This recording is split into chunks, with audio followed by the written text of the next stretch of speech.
Hello everybody and welcome back to the main action of the World Snooker Tour, and it is once again the Wuhan Open that welcomes the last 16, and with it the two players that are going to try and get themselves towards the quarterfinal stage. Zhao up against Barry Hawkins, and who of one of those two is going to have to try and make it towards the quarterfinal stage. We have got some of the brilliant quarterfinals matchups.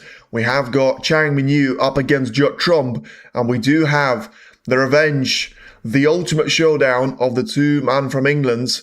It is going to be Mark Selby up against Ronnie O'Sullivan. And of course, it's been a while since we've seen them play against each other. That was at the Players' Championship in 2024, where Selby managed to beat Ronnie by 6 frames to nil.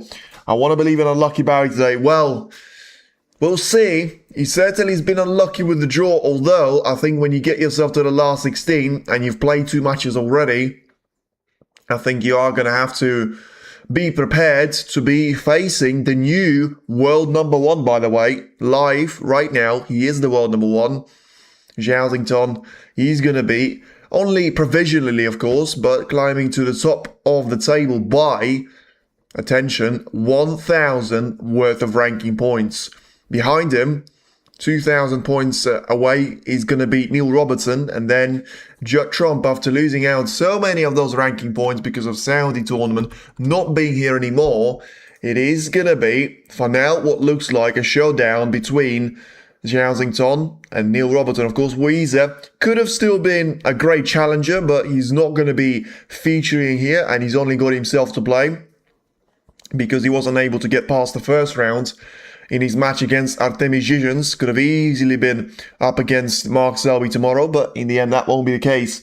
The draws are the same for all the players, so it will be more difficult challenges than Xington. Yeah, I mean, we'll see with Barry. Barry is probably one of the unluckiest players that you can, specify based on the past, but, I think he's had a decent start to the season. I'm not really going to say I've seen a lot of him. I think he was eliminated quite early doors in the Shanghai Masters, and same happened at the China Open. But he's got his chance now. He's got a great challenge of the world champion up against him, and we'll see if he's going to be able to live up to the expectations, because if he is, I think it'll be pretty difficult to stop him.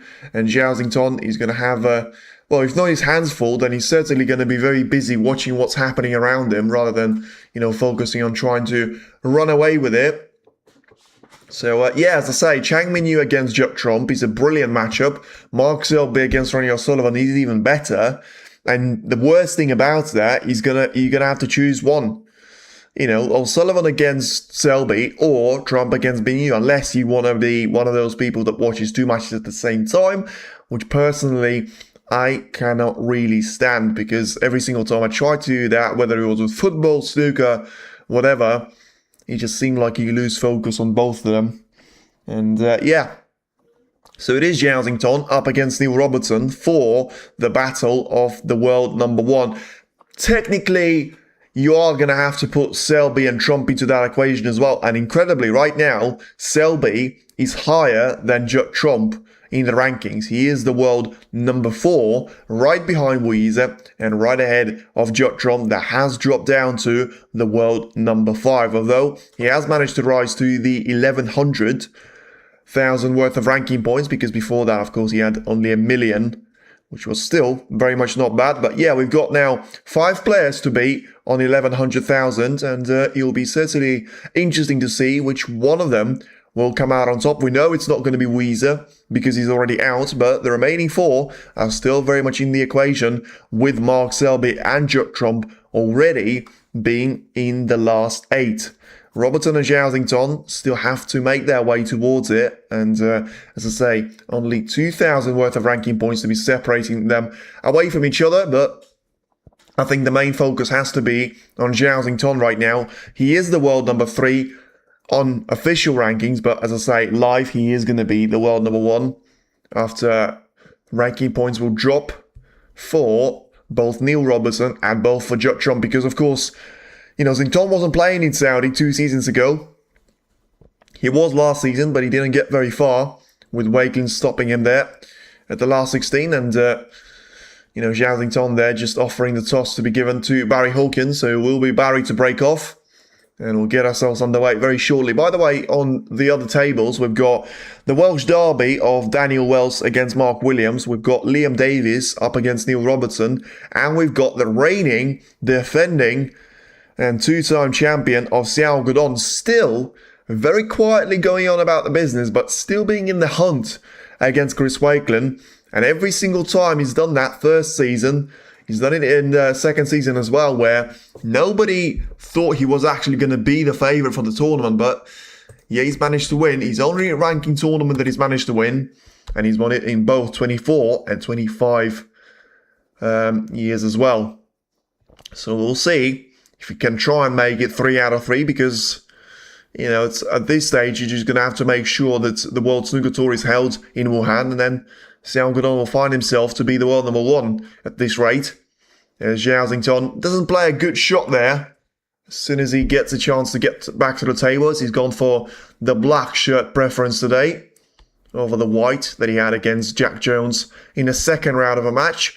Interesting performance that from Zhao, because I don't really think there were any massive negatives. There was an odd safety shot missed. There was an odd, bit of a long shot mistake as well. But at the same time, I think scoring has been great.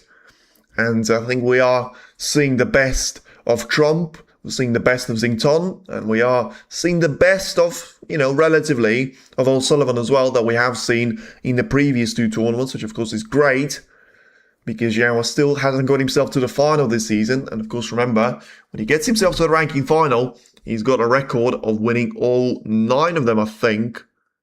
I've lost count, because he won German Masters, he won the UK, he won the Players' Championship, the World Grand Prix, the Tour Championship, and of course the Crucible.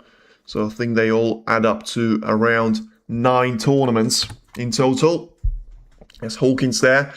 Plays that containing safety shot. It will be interesting to see the way that this game will unfold there, because when it comes down to Hawkins, you are going to have to try and outscore Zhao Xington, which is a difficult thing there. So you might try and, change things up a little bit, but I don't really know if it's going to benefit Hawkins at all.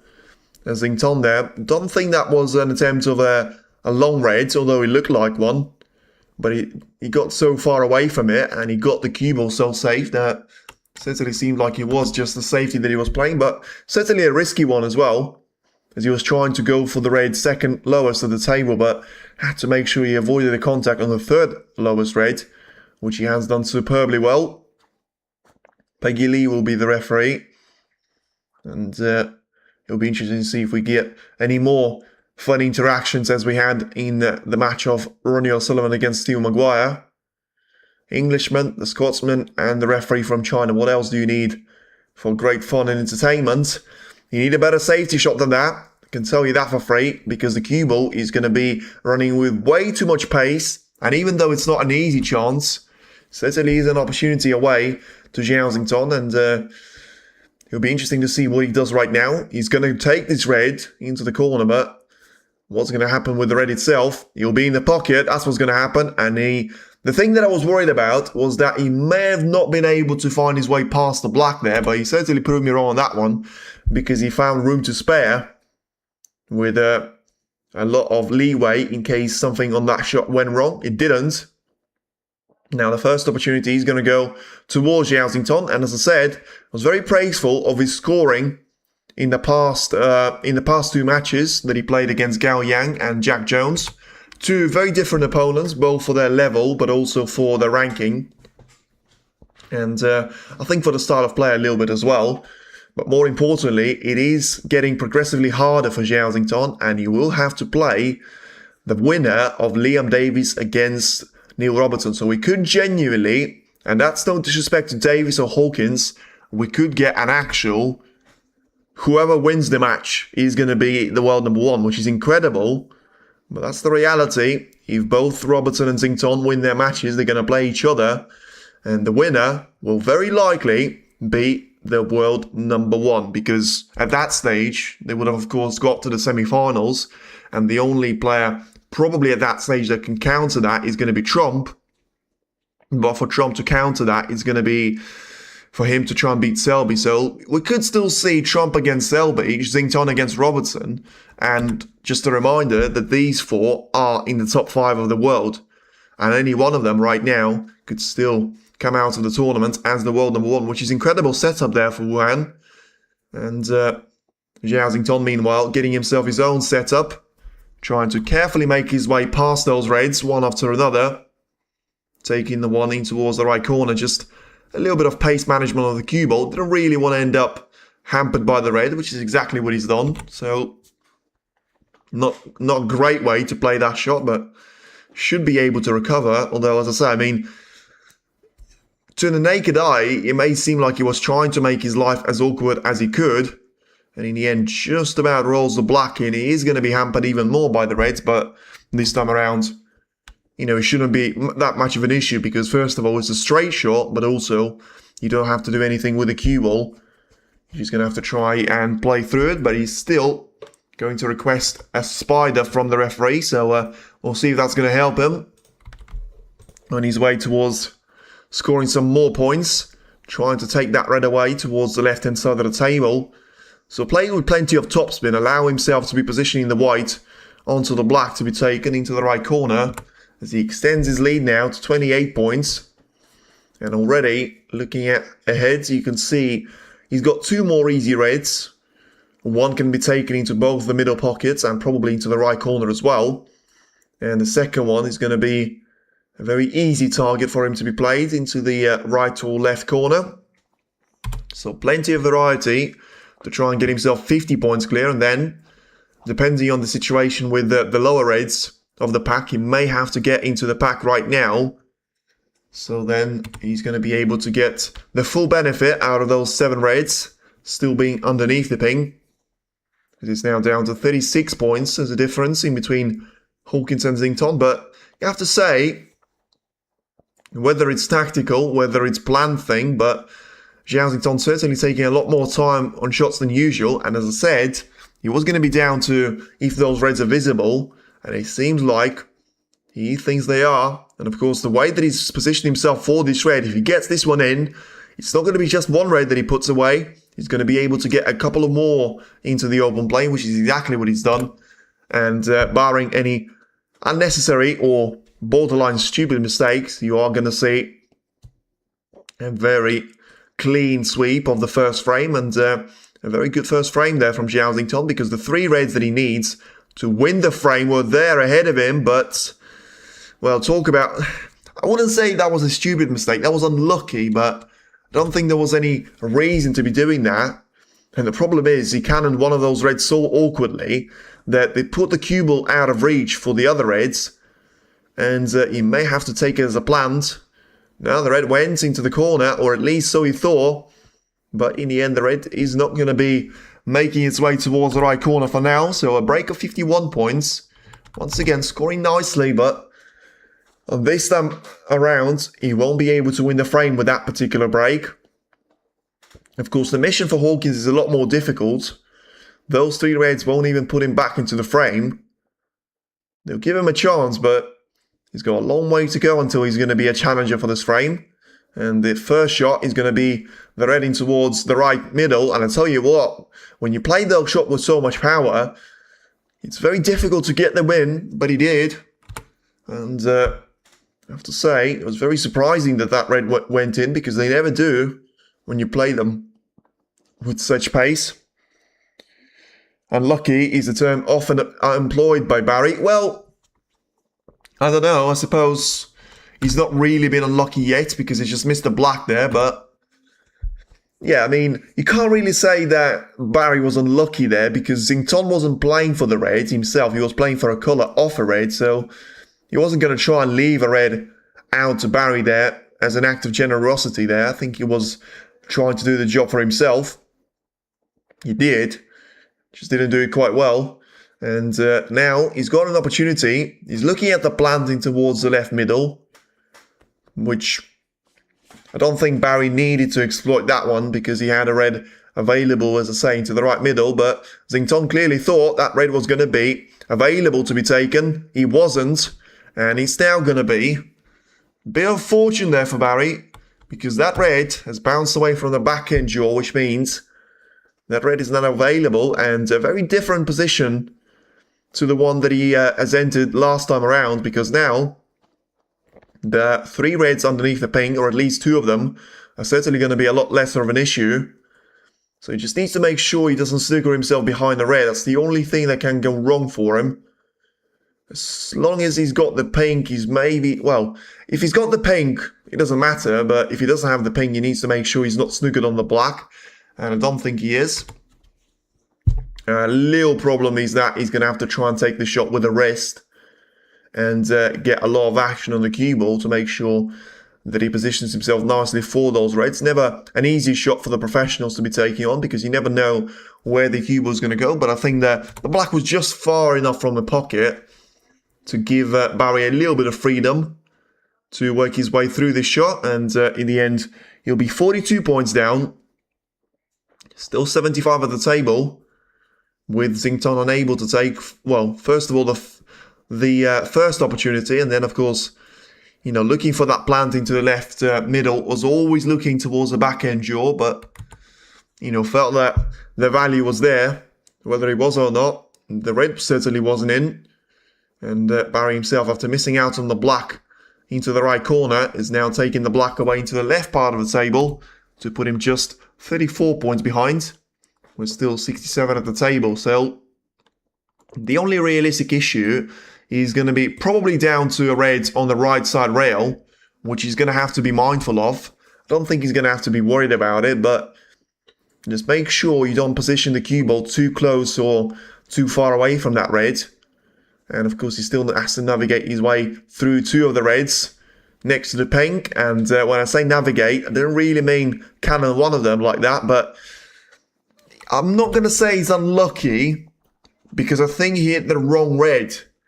I think he was supposed to hit them in the middle, in between of each other, and he sort of hit the one closer to the open edge there. So he's going to have to try and take this one into the green pocket. But, I mean, I'm not going to say it was an impossible shot, but I am, frankly, a little bit surprised that he's taking it on, because having an awkward bridge over the black and the reds, couldn't place his hand perfectly at the table. You know, that front jaw was always going to be coming a bit too quickly there for Barry, and Xington surely should be able to kill the frame off there, as he gets a little bit lucky off the kiss of another red, but strikes the red beautifully well into the right corner, and never had an issue with pot success, and never had an issue with cue ball control there. So, you know, you wonder where the weakness is going to be, but there's the weakness. We've seen it already a couple of times in this frame. First of all, just a simple, you know, lack of concentration or lack of awareness of where the white was cost him dearly, running himself out of position on 51 points, and, you know, then trying to make things happen with a plant into the left middle cost him dearly at that stage, but in the end didn't cost him the frame there, it would seem, because Xington is now going to find himself 42 points clear, and if the red goes into the green pocket, which I have to say, with his body language, he may not go. So he's going to have to try and still do a little bit of homework here, because 42 points clear, 43 at the table. The work is not quite done. And I'm a little bit surprised, I have to say. It's not Zhao Xington-like mistake there, because I just don't really understand what he was playing for there. He was always looking for that red at the top end of the table, so you can play that one into the 3 pockets, or at least so I thought. But if he couldn't take that one into the yellow pocket, then surely he had to make sure he was nowhere near that red, because, you know, I think that the best pocket would have been into the right middle, but the most realistic one would have been into the yellow pocket. But for you to be taking the shot into the yellow pocket, he was way too close. For the shot to be taken into the right middle, he was way too far. So in the end, exactly in between, or in no man's land. And Hawkins is now going to have his own safety battle with Zhao Xington. Just needs to make sure he doesn't compromise the black right now, which Zhao Xington is certainly going to be looking forward to try and achieving, because if he does compromise the black and he brings the out of play, you know, Hawkins will need it straight away there, because if he doesn't use both of the reds with the black, he can only tie if he uses the pink ones. But He's going to have to use the black whatever happens on the next raid. Unless he gets a couple of foul points, which he nearly did there. Because of how thin Zhao caught the red. And, well, that is some way of actually getting a chance away to Barry. Because now he's got a red over the corner pocket. You feel like there may be a chance just to try and drop the cue ball with the right bounce there. But Barry's simply not happy. Or cannot really understand what happened there on the bounce. Because it seemed like he was trying to take the pace away from the white. And the jaw and the side cushion, I should say, had said, no, thank you, not today. We're going to inject a little bit of extra pace, which of course was the last thing that Hawkins needed. And now, as he takes the pink away, as I say, he can only tie in this particular frame. And 35 behind, 35 at the table. He probably should take this red on there. Certainly 2 side cushions of a journey for the cue ball, but not an easy shot this. Not an easy shot at all. But if he makes it, he's got a great chance for the clearance. Now the red is in. 2 cushions journey is complete. And from that position, I'd say he's probably about as well as he could have done. Being on the black. So all of a sudden, the clearance looks on there. But of course, at this stage, he'll be for the respot black. If he does make those 7 colors in, make that 6. As the black after the final raid is now disappearing into the pocket. So 27 points behind, 27 at the table. He could set the real pace to this match there if we see the respot on the first frame. But still, a bit of a way to go there because the blue is out of position, which always makes a bit of a problem to try and get towards a ping. And if you run yourself out of position on the blue, you may consequently run yourself awkwardly on the pink. And that may just, you know, create a stumbling block for you to try and avoid. But yeah, I mean, Hawkins for now just seems like he was very calm. But as I said, you just never know that. I don't know why, but when there is a chance to clear up for the respot black, I always feel like there's a lot less of an opportunity for someone like Hawkins or even Zington there to actually achieve it because of how rarely you see that respot black. And now, well, he's put himself right back under pressure because, you know, well, that's interesting because he snookered himself, but he nearly potted the brown, or has he? Well, he genuinely taken that brown away from the ball cushion so well that it looked like he managed to pot that one, and he would have been perfectly on the blue. That would have been some way to fluke winning the frame, but in the end, of course, that wasn't the case, and now we won't see a respot because the brown is in, but the brown is in from Zhao Xingtong's point of view.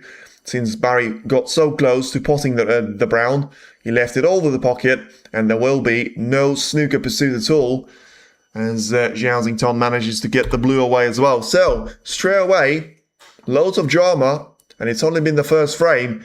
Zhao Xingtong had the first opportunity to try and, you know, win that frame. He was able to score 51 points, which helped him to try and preserve that lead until the end, but at the end, it is going to be the break of 15 points there, and Zhao Xingtong to be the frame winner, as he's now going to take the lead against Barry Hawkins by 1 frame to 0. So once again, straight down to that race for the world number 1. Let's have a look how Neil Robertson is doing, and he's doing pretty well for himself. He's managed to win the first frame with a break of 88, being his only and highest break so far, as Daniel Wells has taken a frame off Mark Williams. Although it is Williams that gets the first chance in the second frame. So we are genuinely behind all of them. But we have been playing for 23 minutes. Xiao Guodong has already lost the first frame to Chris Wakelin. Or Chris Wakelin has already won the first frame against Xiao Guodong. Whatever you want to say it. But the defending champion just seems like hasn't settled into the match just yet. But he's got plenty more frames to try and achieve that result.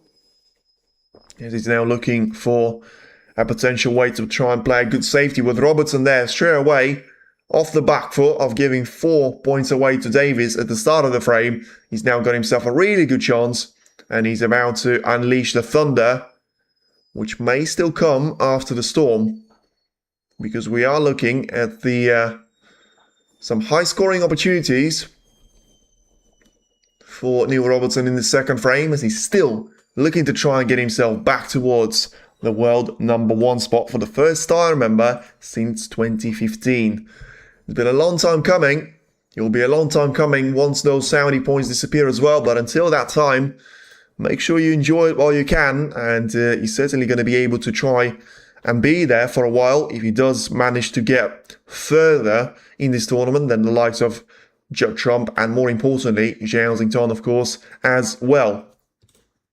Meanwhile, Xington himself is about ready to go for the second frame, but yeah, it's an interesting one, I would say, because as Wakelin there gets a chance to score some more points against Seong, so defending champion does seem like he's in a little bit of trouble up against Chris Wakelin. Mark Williams gets himself another chance. I really like this thing that they have, because the reason why I'm saying this is that they're updating the scoreboard very much on our table. So you've got 4 different matches, and they all show the scoreboard for each other in live, which is a great feature they have at the Wuhan Open. And it's a shame they don't have that in the, well, not really in the UK, because I don't think there's going to be many tournaments which do 4 tables at the same time, apart from home nations. And it's not quite as interesting, to be fair, because when you've got so many tables at the home nations, it's probably the first or the second round. But Zhao Xington is still dominating the poll. As I say, I mean, 25%, I'll be honest with you, 25% for Barry is generous, in my point of view. Nothing against him, but I genuinely, for the life of me, cannot see the world where Hawkins defeats Xington. And what would the reasoning be for that? Well, there's a couple of things, but I think based off Hawkins not being a great player when it comes down to beating top 16 players, that's number one, over the, especially last couple of years. Another thing is that Xington has been playing really well in the first 2 round matches, and also what we've seen in the first frame, it feels like Xington was actually getting unlucky with some of the things that didn't really go his way, and yet it seemed like Hawkins had everything on the plate, not once, not twice, but he still came away with a respot to be the best possible scenario, and he still somehow managed to mess it up on the green to brown. As now, this is exactly what's going to happen. If you give Zhao Xington a little bit of breathing space, he will absolutely destroy you, and that's what he's done there with a red like that. Brilliant taken. I mean, that is illegal. Look at how well he's striking the cue ball off the ball cushion as well. Brilliant backspin on the black as well to try and get himself back around the red into the corner. Just talk and talk. Wow. Good luck trying to find one on YouTube. I mean, to be fair, you may be able to do that for China, but a long time you won't be able to. Xington is in a very good white. Yeah, I mean, brilliant. Surprise is still possible. Yeah, I agree. Listen, with Barry, it is always possible, but, you know, if you've got 4-0, if you're 4-0 down in a race to 5 and you're 60 points down, there's always a chance that you may be able to win, but you're going to have to say it is going to be down to, you know, an opportunity for you to be decreasing in the percentage of a chance for you to actually win that match, because, you know, there's a difference between having an 80% chance to win and having a 0.5% chance simply because you're still in the match. I mean, it's not quite the situation that Hawkins finds himself in, but if he finds himself 2 or 3-0 behind, there's Zhao there, well, it was always opportunistic, trying to open up the reds.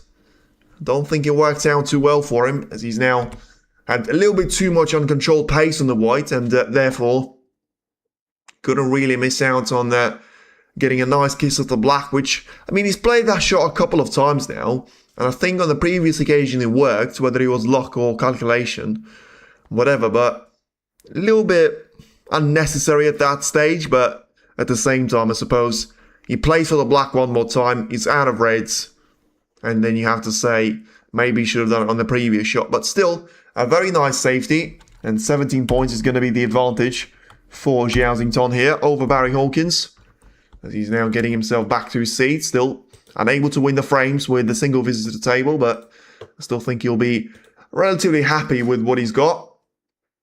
As Davies there gets a chance after being 40 points down, as Seong is going to be looking for as well, as he's now 52 points down, but still doesn't seem like he's actually got a chance here. As Hawkins, once again, not perfect with his safety. And the question is, how much of the pocket on the left-hand side can Zhao Xington see? The answer is, doesn't matter, because he's not going for the attacking reds from a straight line. He's going to try and, well, I thought he was going to try and cut one of the reds into the corner. In the end, he just went for a simple safety shot, but I think if you're going to go for a safety like that, you should play it a little bit better than what he's done. And it's always going to be down to a chance here for those reds to be taken, as Hawkins looking to try and exploit the plans to be taken into the left part of the table, but we'll see what's going to happen, because if he's trying to get himself back towards the ball colours, he needs to focus on the cue ball a little bit more. And I think he's actually going for an attacking shot directly into the corner pocket. Decent effort. Doesn't make the target though, but in the end, when I say decent effort, it means he wasn't too far away, but the consequences for that are going to be about as extreme as they can be, because now Zhao gets himself a 17 points of a lead, but also he's got around 5 or 6 perfect reds. The black is about to be respotted back into his home position, and well, everything that had to go the way of Barry Hawkins right now seems like it's not necessarily going in the way of Zhao, but we're not really seeing anything of Barry that would make you feel like he is going to be a real threat for this match to be taken even the distance. I mean, as I say, I'm still very much standing down by my 5-1 prediction, and that's exactly what I thought would happen, but I thought Zhao was going to be a little bit better, and Hawkins was going to be a little bit better as well, but I mean, we're seeing Zhao to be a little bit worse than expected, but we're seeing Barry to be a lot worse than I thought. And as I said, that was me predicting 5-1. So I would still say he's always got a chance of winning one of those frames, but for now, don't know where that's going to come from, as he's only had points scored in the previous frame. He had plenty of those, but, you know, still nowhere near to be enough to try and challenge Zhao, even with those couple of really generous mistakes that Zhao has left him with in that frame number 1. Still looking to try and take that red away towards the right middle, make sure the cue ball is going to be struck nicely towards that red.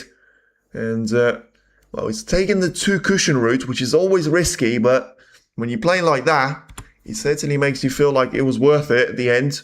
Just needs to have a little bit of the angle on it, and then hopefully for himself, he's going to be able to, well, to do what exactly is the question. I mean, it depends on what he feels like is available to him, because, yeah, I can't really say. I can see a lot of options to him, so you may have to try and drag the cue ball in towards the reds, and that's what he's done. But, I mean, yeah, that wasn't really the perfect solution, but I think he's managed to find a way. His face doesn't really tell that, but I think he's got a red available. Certainly into the right corner. Whether he's got one into the right middle, I can't tell, but, yeah, as I say, the face probably shows that he's not really going to be too keen on continuing the break. But, yeah, I mean, the problem for him is that he doesn't really have a way back there. He's thinking about a shot into the yellow pocket. There is no way back here for Zhao, because if he wants to play a safety shot, he's wasted a brilliant opportunity and he's only scored 19 points out of it. He won't even be able to score any advantage out of playing a good safety shot because of how little space there is for the cue ball to be squeezing past those reds. So I think he's going to go for his own type of a shot, playing for the black, but at the same time just trying to get the red in towards the yellow pocket. And once again, trademark Zhao. He's going to get copyrighted for it because that was brilliant. And even if he missed that red, there would have not been anything easier way to Barry Hawkins. But the slight downside that is that the reason why there would have been anything easy is that because the cue ball is still quite close to the side cushion, which means his shot on the black is not going to be straightforward. And yeah, he rolls the black in, but he is entering a bit of a struggling phase right now because he's got another shot, which is not an easy one to be taken away.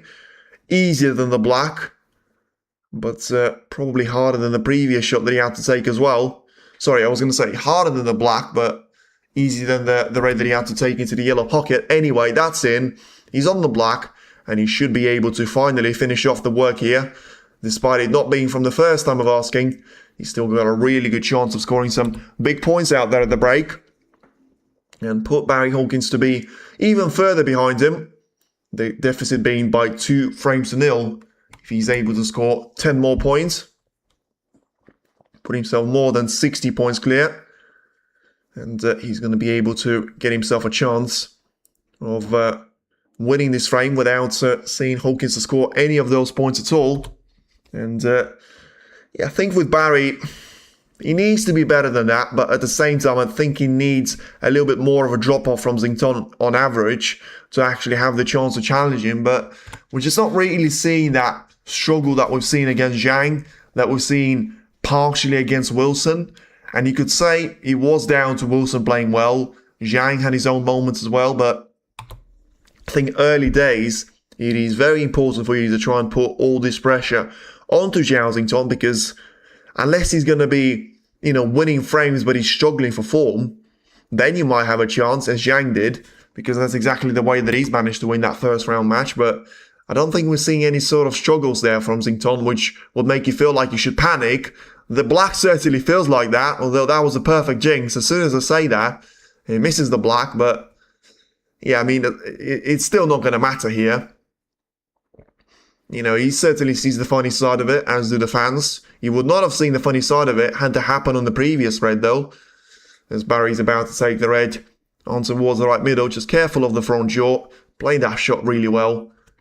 And yeah, what's with the points then? As it's exactly 50 points that Zhao Xington has scored. So what's it going to be then for him? Is he going to need 2 snookers or 3? He's now 59 behind, 51 at the table. So 2 snookers to tie, 3 snookers to win.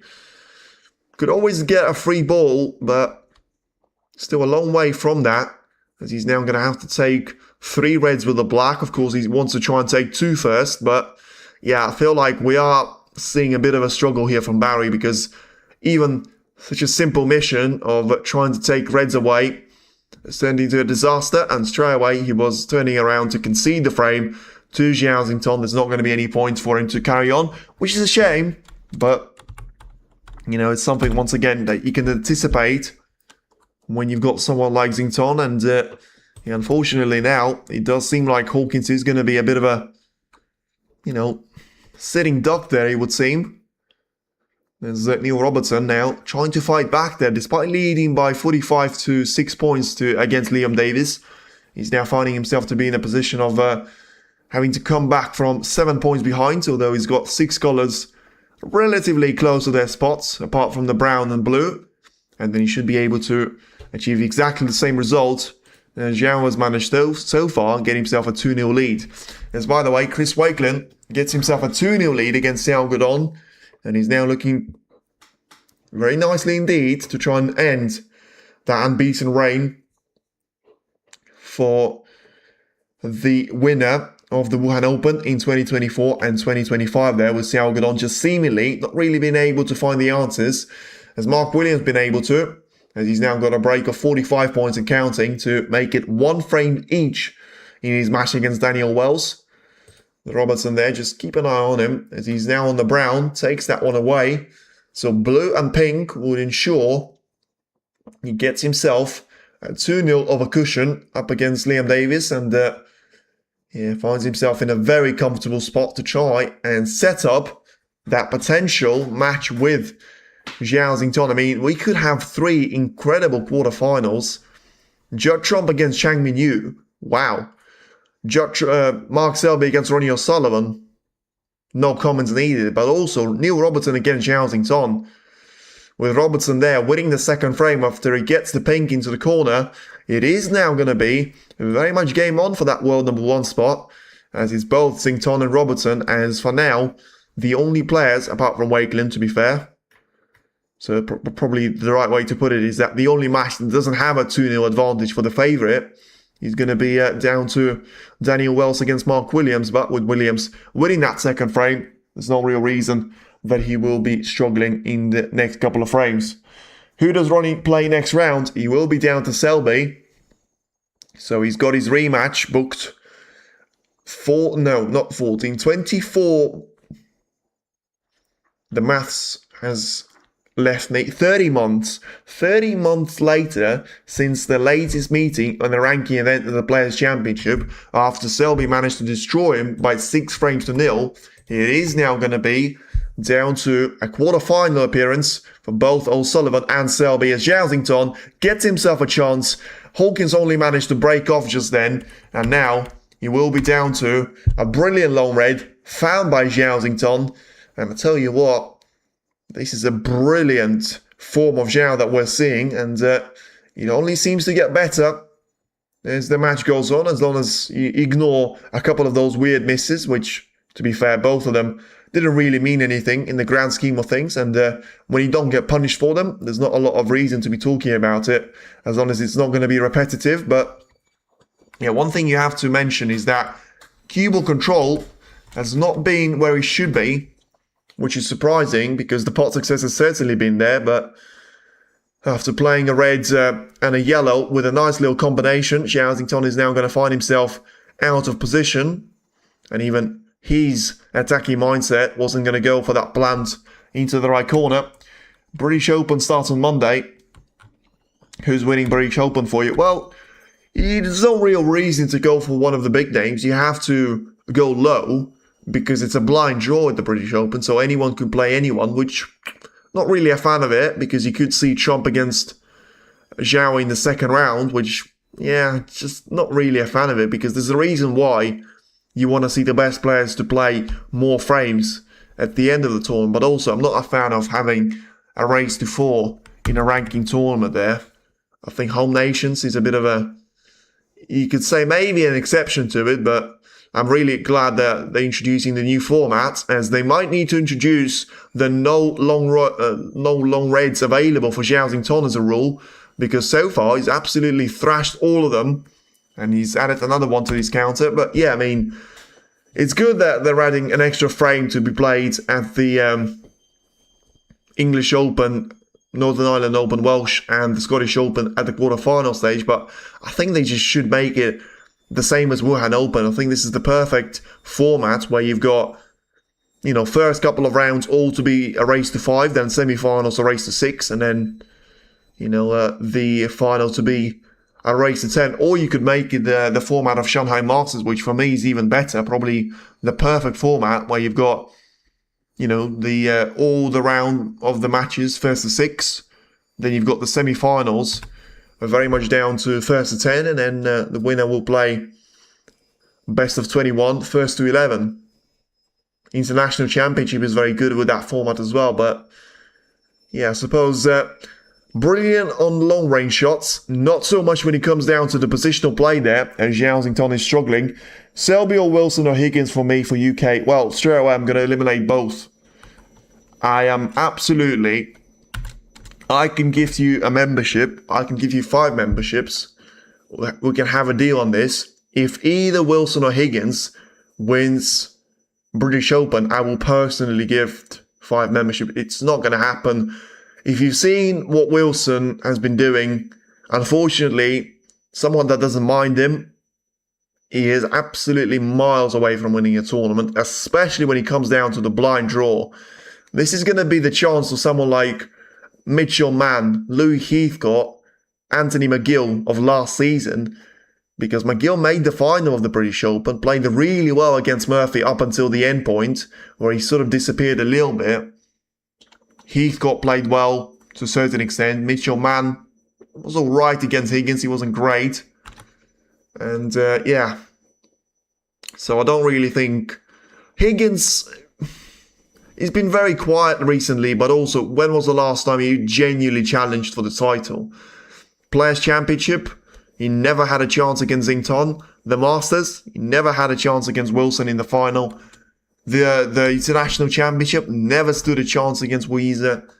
It's difficult enough for him to get to the final, but he gets to the final and then either he's got absolutely no pace or he's got no game on him left. So Selby could be a shout. It depends how well he does here. Again, Selby. Yeah, Selby is a shout. Selby is a good shout because he may be my player of the month. Because you're going to have to be very realistic about it.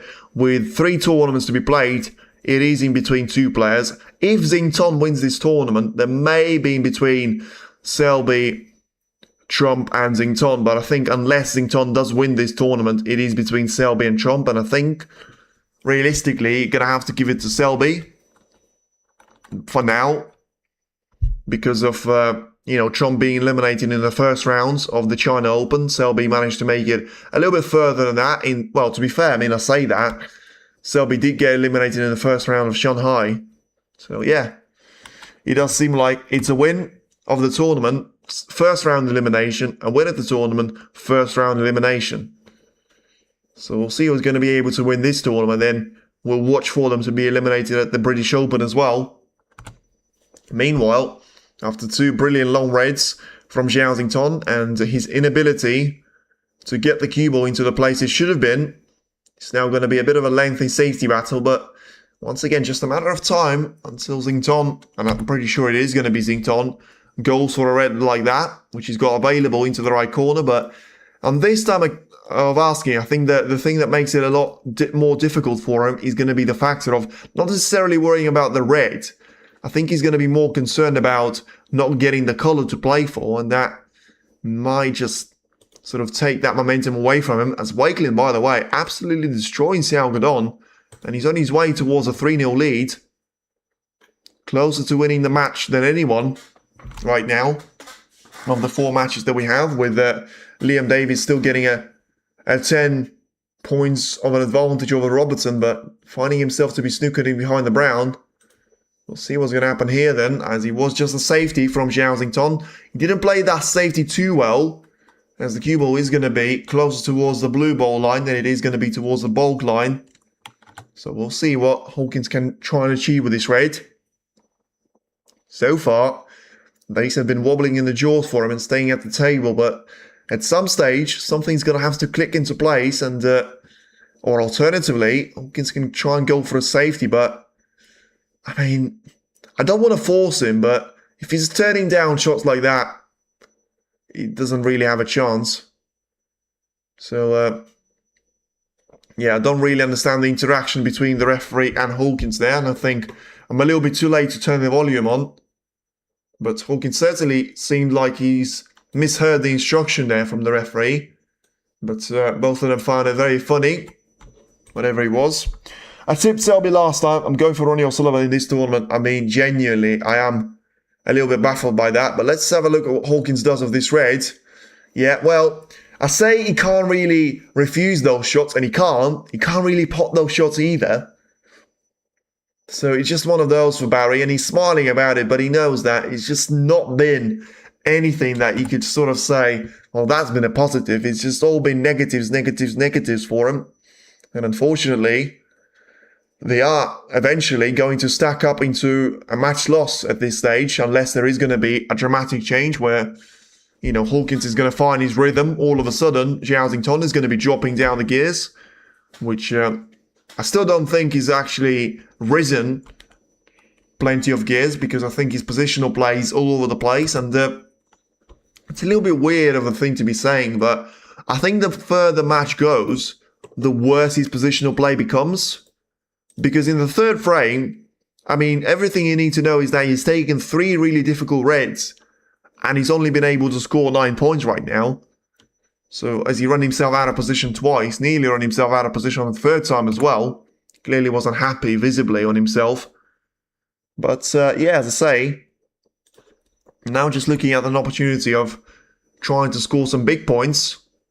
And, well, I think he's going to be looking at an opportunity to try and get some colours into availability for him. Even though he's got the pink, he's going to have to try and make a little bit more space for the pink. And unless that's going to happen, he's going to have to start using some of the more difficult reds away, because, well, the pink is not really going to be his best friend right now, because it just about cannot go onto its own spot there. But I suppose the red that is preventing the pink from doing that, I think will go into the left corner. Although it's hard to say from this angle.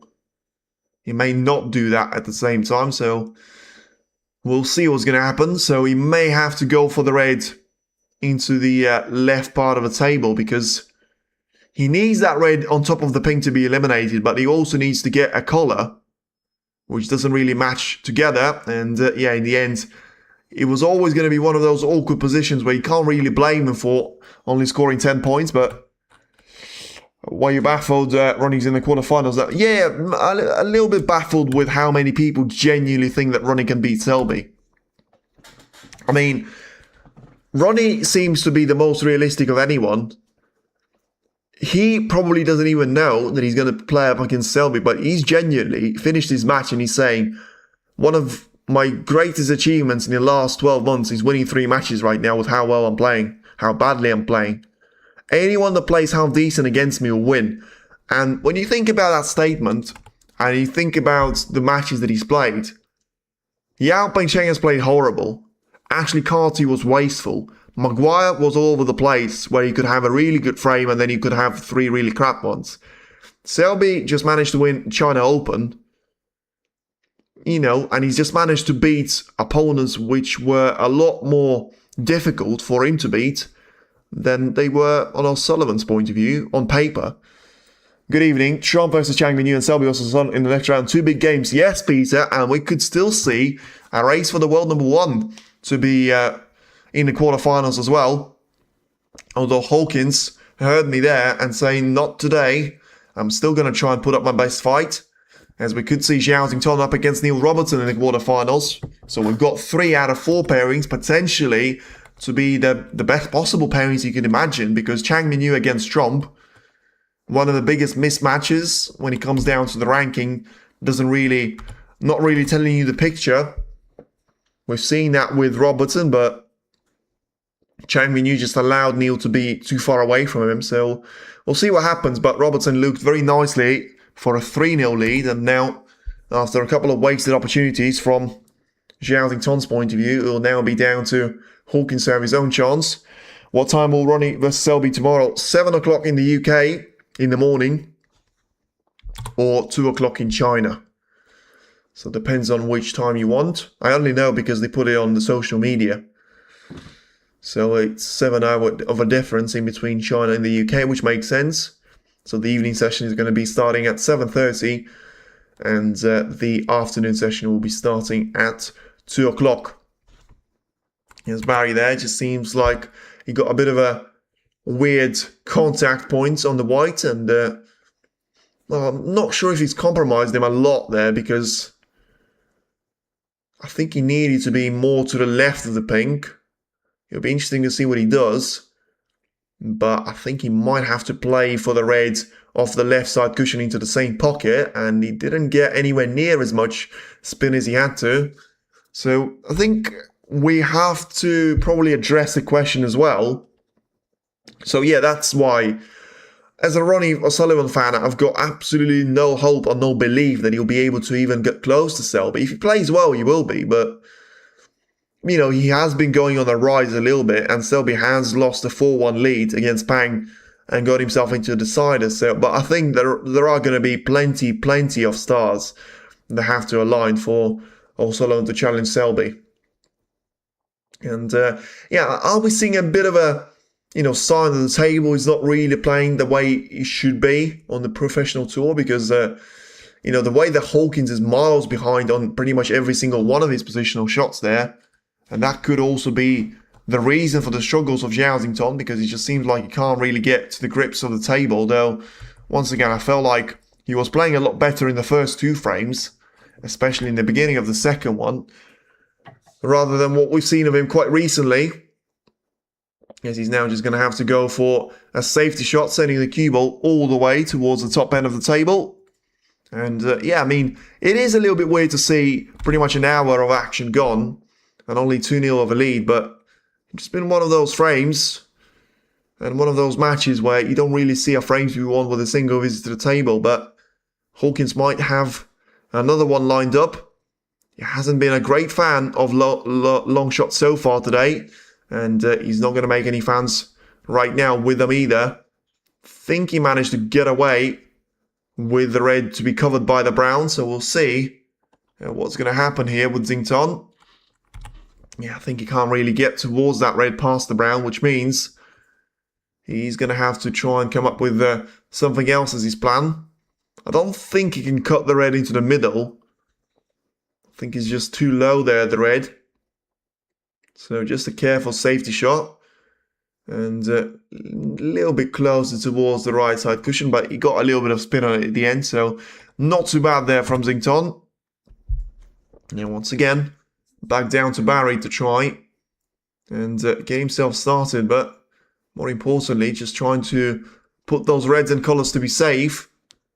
As he now plants one of the reds to be on the side cushion. I think that's not going to stay there for much longer, because I think the whole point of playing that shot was to try and cover that red, not make it available there to Zhao Xington. But at the same time, the player from China has done the same mistake, and he's played his own shot off that red, but now he's left an extra safety for Barry Hawkins to be playing as well.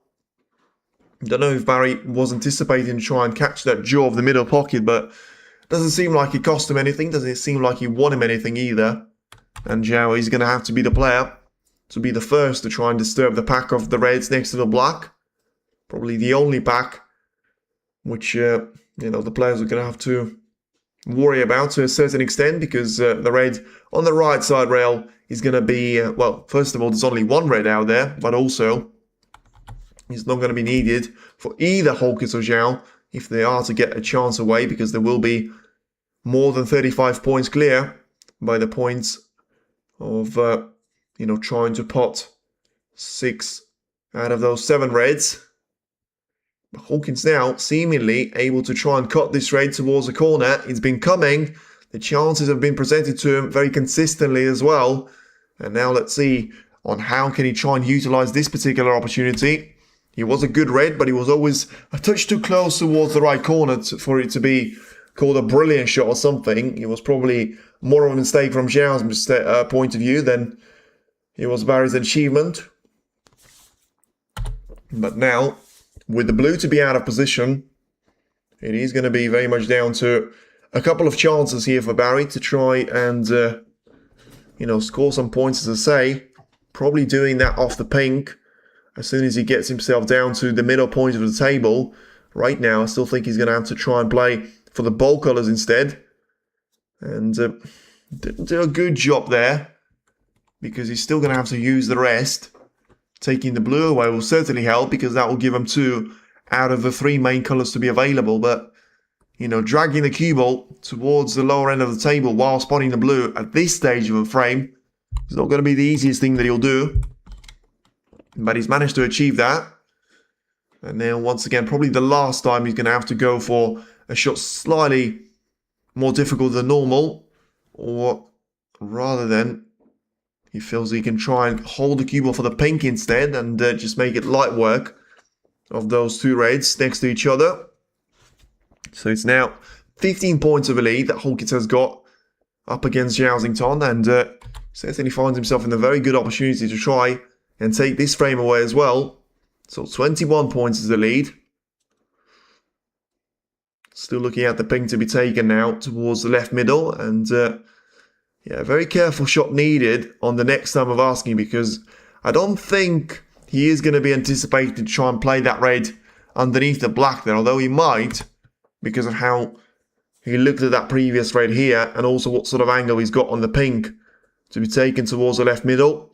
So just drag that cue ball towards the lower end of the table. Make sure you're going to be exactly where you want to be fair, because it depends on what his plan is to try and achieve with his black. Want Ronnie to get number 8, but I don't see him doing it with the Chinese. They might win it for the end. Yeah, but I don't really think it's just about the Chinese, because you've still got the likes of Murphy, Trump, Robertson, Selby, Williams to a certain extent, Higgins, that are going to be getting in the way of him. Because remember, last season, he's lost so many times to players from Europe or Australia. I mean, let's just think about all the matches that he's lost last season. Pretty sure I'm going to be able to name 90% of them, because he can only lose 1 match and draw, and Hawkins there doesn't seem like he's going to be focused about losing this particular frame. So, after a 2-0 lead and a very comfortable cushion at that point for Zhao Xington, Hawkins is going to come back a little bit stronger here and come away with a really good break of 41 points and counting, which puts him 44 points clear, whilst only having 43 at the table. But yeah, I mean, when it comes down to Ronnie, it's just down to not really the opposition, but him not being able to sustain his own style of play, not being able to be the player that he wants to be, or who he feels he once was. As now Hawkins is still looking to try and make it a good break. He won't be able to get on the red from there. So a break of 48 points, and still looking to try and double the red away and into the left middle. We'll see what's going to happen. He went for it, and he just about missed out, making that front jaw at the end. So the break of 48 points, he's going to join the club of 50 and 51 there. Still haven't seen anything higher than a break of 51 points, but at the end, we finally seen a significant break from Barry Hawkins, who now goes into the final frame before the intermission with a 2-1 of a lead. Zhao was able to come back in that third frame against Chris Wakelin, but now he's got even more of a difficult mission ahead of him as he's looking to try and overcome a 46 points of a lead. And I think he might have just left the red over the left middle for good measure. So it does seem like the first match to go into the intermission is going to be Chris Wakelin against Zhao, with Wakelin having a 3-1 lead. Certainly a possibility now. But yeah, with Ronnie, listen, who did he lose to in the last season? Let's think about it. Saudi lost to Robertson. Then he wasn't playing in Wuhan. Then Xi'an Grand Prix. Yeah, he wasn't playing in English Open, British Open. Shanghai lost to Hawkins, I think it was. It might have been Wilson, actually. So same as this season. It might have been Wilson that he lost to in Shanghai. So once again, England and Australia. Then he lost to Gary Wilson at the Xi'an Grand Prix, once again from England. Then I think that was it for a while. And he came back at the International Championship. He lost to Lisowski, once again from England. Then he had the UK Championship. I think it was against Joey Long. Yeah, the famous one where he messed up the colours clearance for a couple of times there. 6-4 he lost that match. That was the first player from Asia that he lost to. Then he skipped the Masters. He certainly didn't play in the home nations. So it was the World Grand Prix. I can't remember who he lost to in the World Grand Prix. He may have been Zhao Guodong, but I can't tell you for certain, which is another player from China. In the German Master, he lost to Ali Carter, despite playing some good stuff.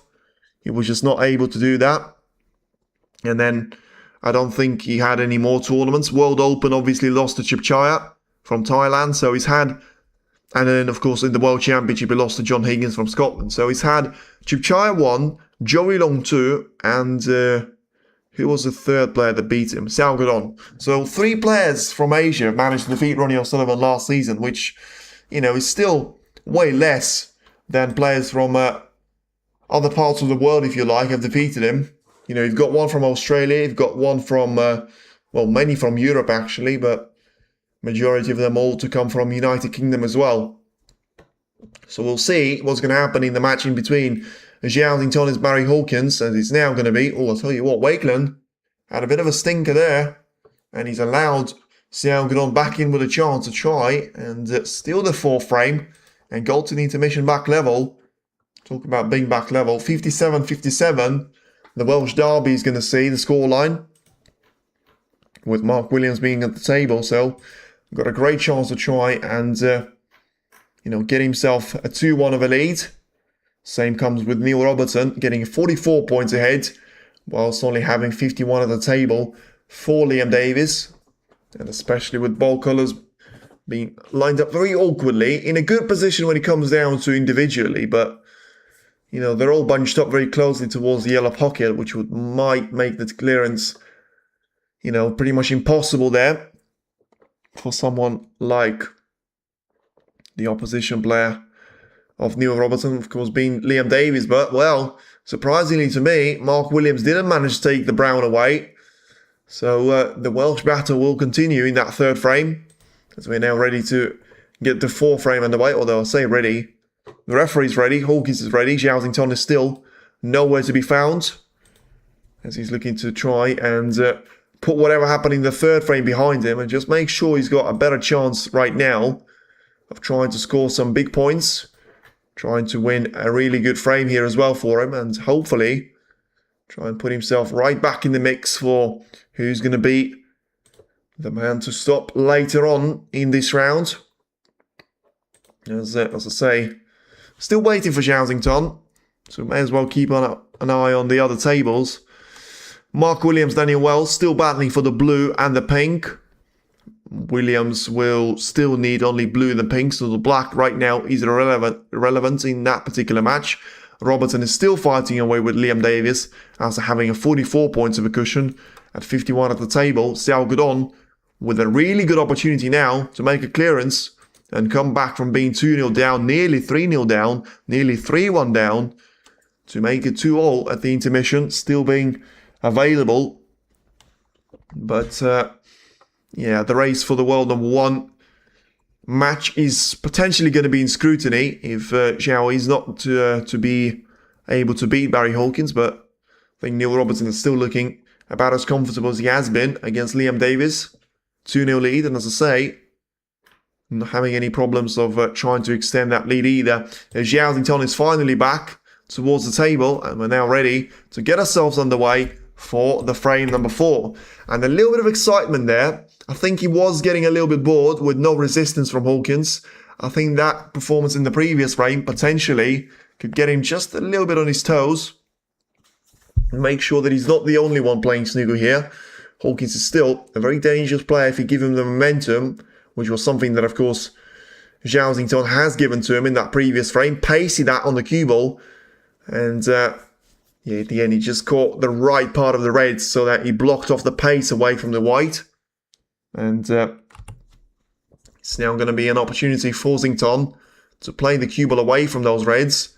Maybe trying to get the pink into the open play, but he decided not to be doing that.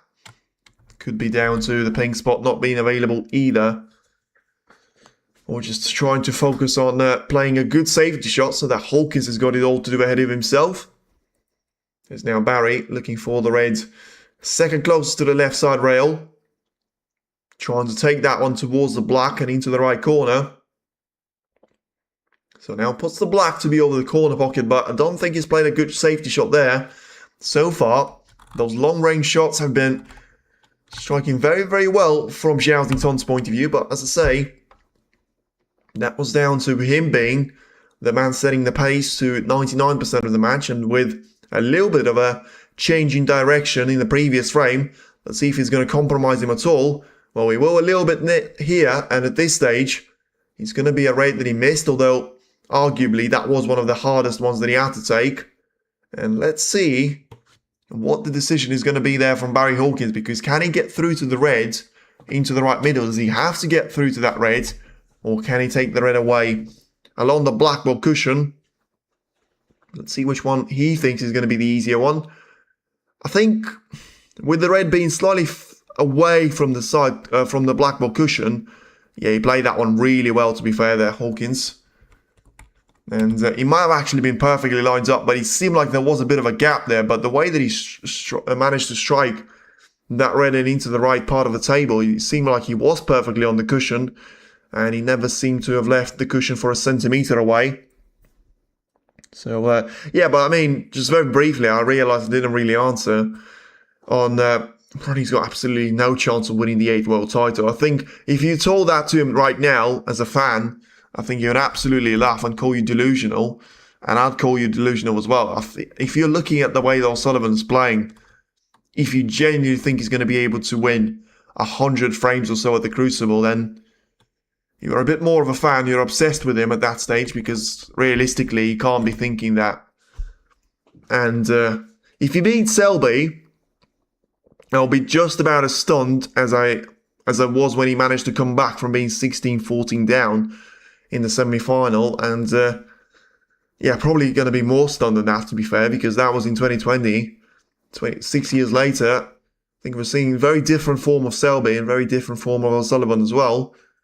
But if you talk about this particular match, the cue ball there going a bit of a jumping around, but well, I'll tell you what, it's not really going to be giving a massive advantage away to Barry Hawkins, because even though he's scored 14 points after that mistake from Zhao, not being able to pop the red into the left corner with his long shot opportunity, and the referee is going to check for any potential opportunities there for the touch and ball to be called, but doesn't seem like there won't be any chance there, or is there?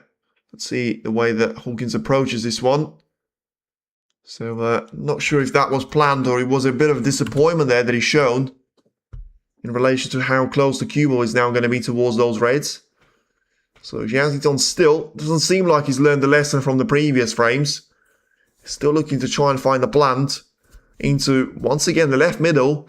It's a very similar plan to the one that he's taken in the first frame, which nearly cost him dearly, but that plan was easier than this. In relation to, there was less distance in between the reds, and I think they were looking better towards the right middle. This was further away, and he missed it by more, but of course missing it by more actually turned out to be an advantage. And not leaving anything available to Barry Hawkins is certainly going to be proving as the advantage as well. As now Hawkins just going to have to try and carefully make that cue ball to go towards the top part of the table, but ideally not into the green pocket though, which seems to be the exact destination. Just about slows down in time there, the cue ball, so that it's not going to be dropping towards the green pocket, but see if he jawed Zhao there, and if it's going to be able to see those reds on the left-hand side of the table, because if he can't, I think he'll find a difficult work of trying to get himself a decent safety shot to be played. Really nicely done there on the cross double. Not even just on the cue ball's point of view, but the way that he managed to get the reds to be sort of stuck in between each other, therefore not clearly having a one clear red, which would be available to Hawkins, so still it's a safety. And I think we are seeing a bit of a slowdown in the tempo for this match, and I think it's down to two factors. I think Hawkins is not playing well, so he clearly knows, or whether that's down to him just having a tactic before the match has started of trying to slow the play down, but I don't really think he was doing that in the first couple of frames. And Xington probably not playing good enough so that he's going to be able to just trust his ability to play a good safety, get the reds away from each other, and at the same time leave himself a chance to be lined up from the collar should he make one of those reds to go into the pocket. So for now, it's 14 points of a lead for Barry Hawkins, and it may be more than that, because I think the pink is going to be very much close towards making contact with the white, and well, let's see if Hawkins is going to accept the position from here. A little shake of the head as if to say no, but he's certainly going to get 6 points next to his counter as well. Yeah, he's got a good thinking process there to be done, but in the end he says no to it. So the referee is going to ask the marker to have a look at what happened with those reds and the pinks, so that will take a long time. Let's have a very brief look to see what's going to be happening at the other table as well. Robertson still getting a gap with Liam Davis, but not quite as comfortable as he was. 29 points ahead with 35 at the table, but a lot of colours to be in a bad position. And Robertson just playing a very risky shot if he goes wrong, but I think he managed to get a snooker lined up on that particular occasion. And Wakelin here having to try and find his luck on getting the pink and the black to be eliminated. The pink is going to stay out of the table, and I think he's going to be a little bit, well, I was going to say a little bit too close to the pocket for Xiao to be troubled, but at the end it just bounced enough there for me to call this one a difficult shot. And let's see if Xiao does actually fancy his chances of going for this pink into the corner. He did.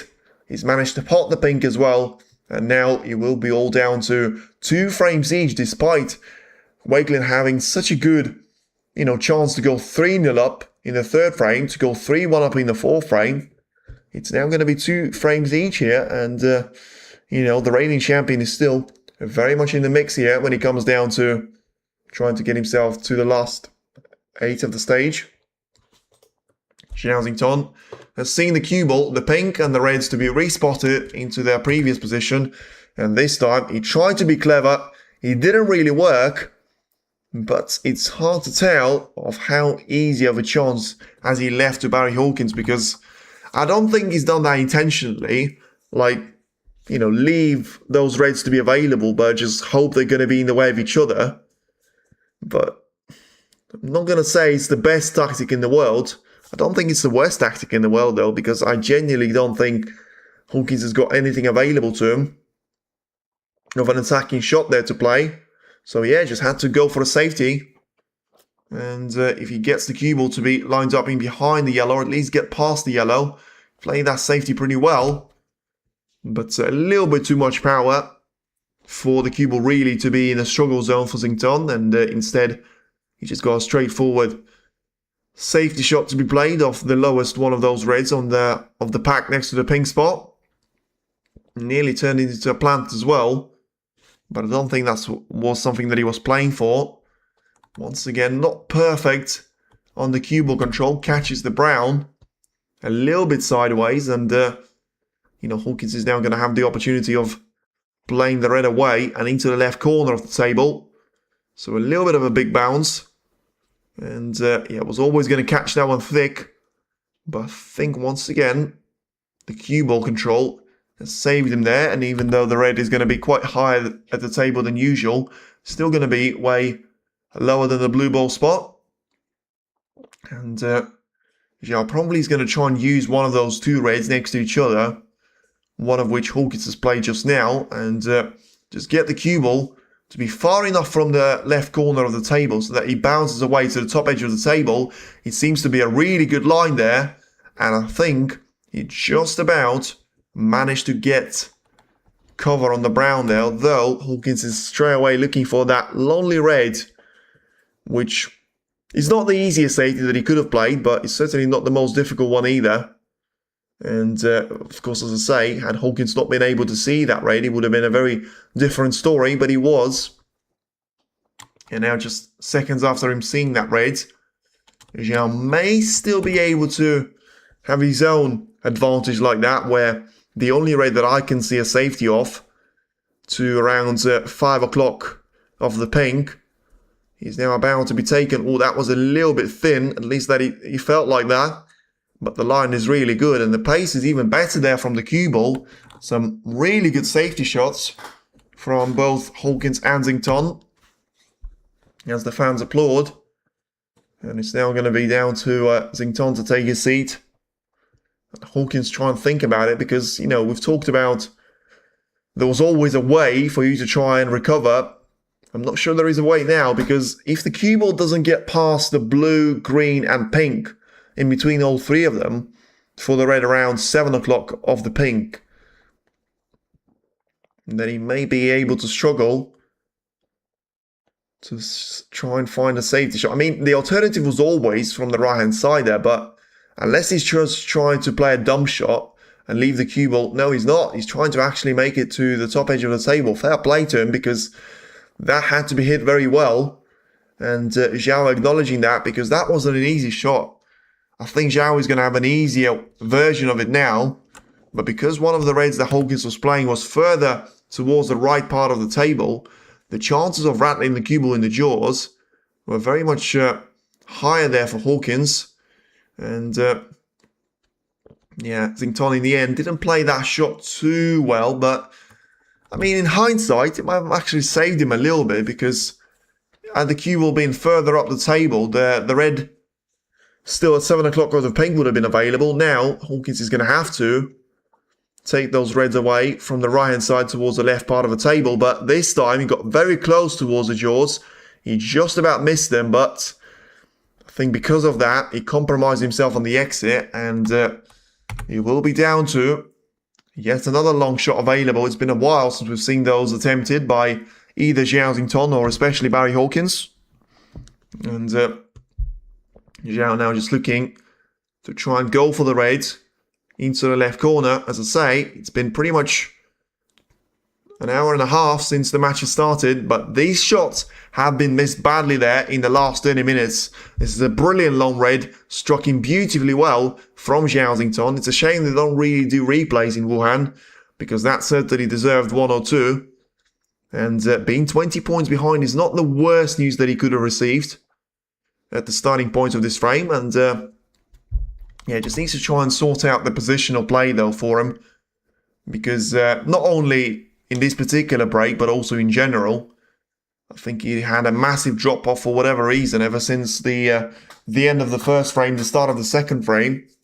It just seems like his positional play has dropped off massively. But in this particular frame, it's going to be very key, because he's got the black to be nowhere to be seen, and probably we won't see any of it until the end. And, well, just as I say, talk about the positional play having to be sorted out. Out of nowhere, he goes for the red into the corner, and he finds the cue ball to be cannoning into the other red. You lose control. When you lose control, you're always likely to see that cue ball to be disappearing somewhere you don't really want it to.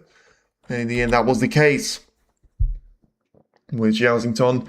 Just a minor touch on the red that he didn't really want, and completely changed the line of the cue ball and has travelled all the way and in the end dropped in towards the left middle. So, I mean, as I say, scoring has been there, potting has been there, positional play has been somewhere else, and Hawkins decided that he was not going to sit down for much longer. He needed to try and take advantage of that ball in hand. He did, with a brilliant long shot of his own. And now, the question is, which one of the ball colours is he going to fancy to try and take into the yellow pocket? I mean, he can go for the blue, but not great in terms of control. Great in terms of getting the colour in, but yeah, I think he's going to have to go for either green or yellow. I think the brown is just going to be a little bit, well, nothing of a colour. Pacey that on the cue ball, and I don't think he's going to be anywhere. Well, he might still be able to cut the red into the right corner. And to be fair, it seemed like that was the red that he was playing for. If he was playing for that red, then he's perfectly lined up for it. But, and from this angle, it does seem like it's an easier shot. And he actually had the chance to block the power away. So, in the end, it does seem like he was able to recover nicely. And what can he recover out of the first mini session there? Because after he was 2-0 down, if you told me that the scoreline was going to be 2-0, I would have said Zhao probably didn't turn up for the third and the fourth frames. But to be fair, apart from a couple of really good long shots, he hasn't really turned up. But neither has positional play from Barry. Once again, out of nowhere, compromising himself. And even though it may seem like he's still perfectly on the red, where's the angle coming from to try and get yourself lined up for the pink or the blue? Certainly not the blue. So it's the pink or nothing in towards the right middle. Otherwise, it's a shot through many side cushions, much pace and less control. Well, you can tell how bad things were if Hawkins has got a straightforward red into the middle and he decides to refuse it. That's how bad the position was for him at the end. So just 10 points for Barry. And back down to Fuzzington to try and, get himself back towards winning ways. But ultimately just try and get some sort of his game to be going there, because you feel like this is what Ronnie feels he's playing like. As Williams takes a 3-1 lead against Daniel Wells, Robertson has taken a 3-0 lead against Liam Davis. It is the intermission in between Xiao Guodong and Chris Wakelin. And in this table number 1 format, we're still looking at Zhao and Barry Hawkins to be fighting against each other. Zhao finds a good safety shot that he's played, and Hawkins looking to try and counter that with a safety of his own. Played with plenty of topspin, but not quite able to make that red into the corner pocket. Needs that cue ball to be running, and he hasn't run far enough. So, once again, yet another chance here for Zhao, but I have to say, with how many long reds he's potted, he should have won the match by now. If you talk about the usual, even the average Zhao I think should have won the match with how many long shots he's managed to pot there. With his strongest attribute being long shots and the cue ball control. One of them seemed to have excelled all sorts of expectations. The other one has been absolutely dreadful. Yet again, brilliant shot into the red. Fantastic positional play on this time. But how long is he going to be able to try and keep that adjective as fantastic when it comes down to his positional play? Yeah, he's all over the place. I don't know why, but I genuinely think he's got some sort of a problem there. With the equipment, with the table, he still seems like he's positive body language. Like he's not coughing, he's not sneezing, he's not wiping his nose or anything. But he's nearly tossing the cue ball alongside the blue there into the left corner for no reason. Got way too close to the jaws of the pocket, and now, yeah, I mean, it depends on if he can get through to the red into the right middle. If he can, great. If he can't, he's going to have to go for a shot into the right corner to be taken on. But Tell you what, from this angle, I don't know what he's playing. I don't know why he did that. Well, listen, are we seeing another Zhang under here? Because, you know, in that particular match, it seemed like Zhang was the one struggling until the late stage, but Xington here has absolutely melted like an ice cream on a sunny day in Malaysia, because this is just turning to be an absolute massacre here, and through no achievement of Hawkins, you have to say. He's been playing average at best, but yeah, some of the decisions there from Zhao Xington have been very much mind-boggling there, but also the way that he plays those shots, he's just got no confidence. Is that after he makes one of those long raids in, which is a brilliant shot, as I say, he was perfectly lined up for the blue. He lost the cue ball completely. He then decided that he could still see enough of that raid, that he clearly couldn't on one of the angles. Completely mishit it into the front jaw of the pocket, despite having another raid to be available to him. So, yeah, it does remind you of that Ronnie style, where no matter how badly I play, I'm going to try and play as if I'm playing my best, which, you know, from the character's point of view can be a great thing, but from the results, it could be the thing that costs you a lot of frames there, which is already has been the case so far this season. And as I say, exactly the same way as the match in between Zhang Anda and Zhao Xington has gone, with Zhao having a good lead. He lost that one completely. He managed to come back playing quite well in the end stage of a match, but just wasn't enough at the end. And that was him out of the China Open. And of course, if he is to try and set up that match for the world #1 spot against Neil Robertson, well, first of all, he's got to beat Hawkins. As I say, at the stage of 2-0, it seemed like that was job done. A lot less so now, with Hawkins being just a couple of raids away from making it down to 2 frames each at the intermission. Seemed like impossible mission for him at the end of that second frame, but, you know, an hour later, and the result is going to be very, very different to what you could expect. Now then, the red available in towards the green pocket, so top spin available here on the cue ball. He needs to try and get as far down the table as he can, ideally on the blue, but doesn't want to be too straight on it, and he will be very, very straight. Now the question is, how straight is he? And also, does the second lowest red of the 4 go into the right corner? Because if it does, he's still got a chance of just trying to powerhouse the cue ball through. It's going to be a little bit close, but in the end, brilliant control there. Took the power away as soon as the cue ball was approaching the red. And yeah, it seemed like he had that one planned. So only needs one more combination of a... Oh, I'll tell you what, that is tight. I am a little bit stunned that he's playing for this, but he made that red in. But to be fair, he had to absolutely play for the back end jaw of the pocket. That's exactly what he's done. So now then, looking to try and get himself into a position of playing the pink away. With the, ooh, that is wrong. And what has Hawkins done there? I mean, he's going to be smiling about it, but I'm not sure he's going to be smiling if Zhao Xington is to come back to the table and to clear up the reds. Because he's already there.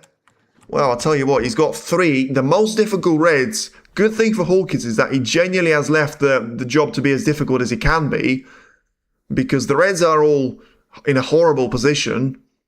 And the black is now completely out of play as well. But the fact that Zhao Xington is still alive and breathing in this frame is a little bit of a question mark in relation to Hawkins. But we'll see what's going to happen. He tried to make contact with those reds. It didn't work out. And now he's going to be 41. Let me just try and sort it out.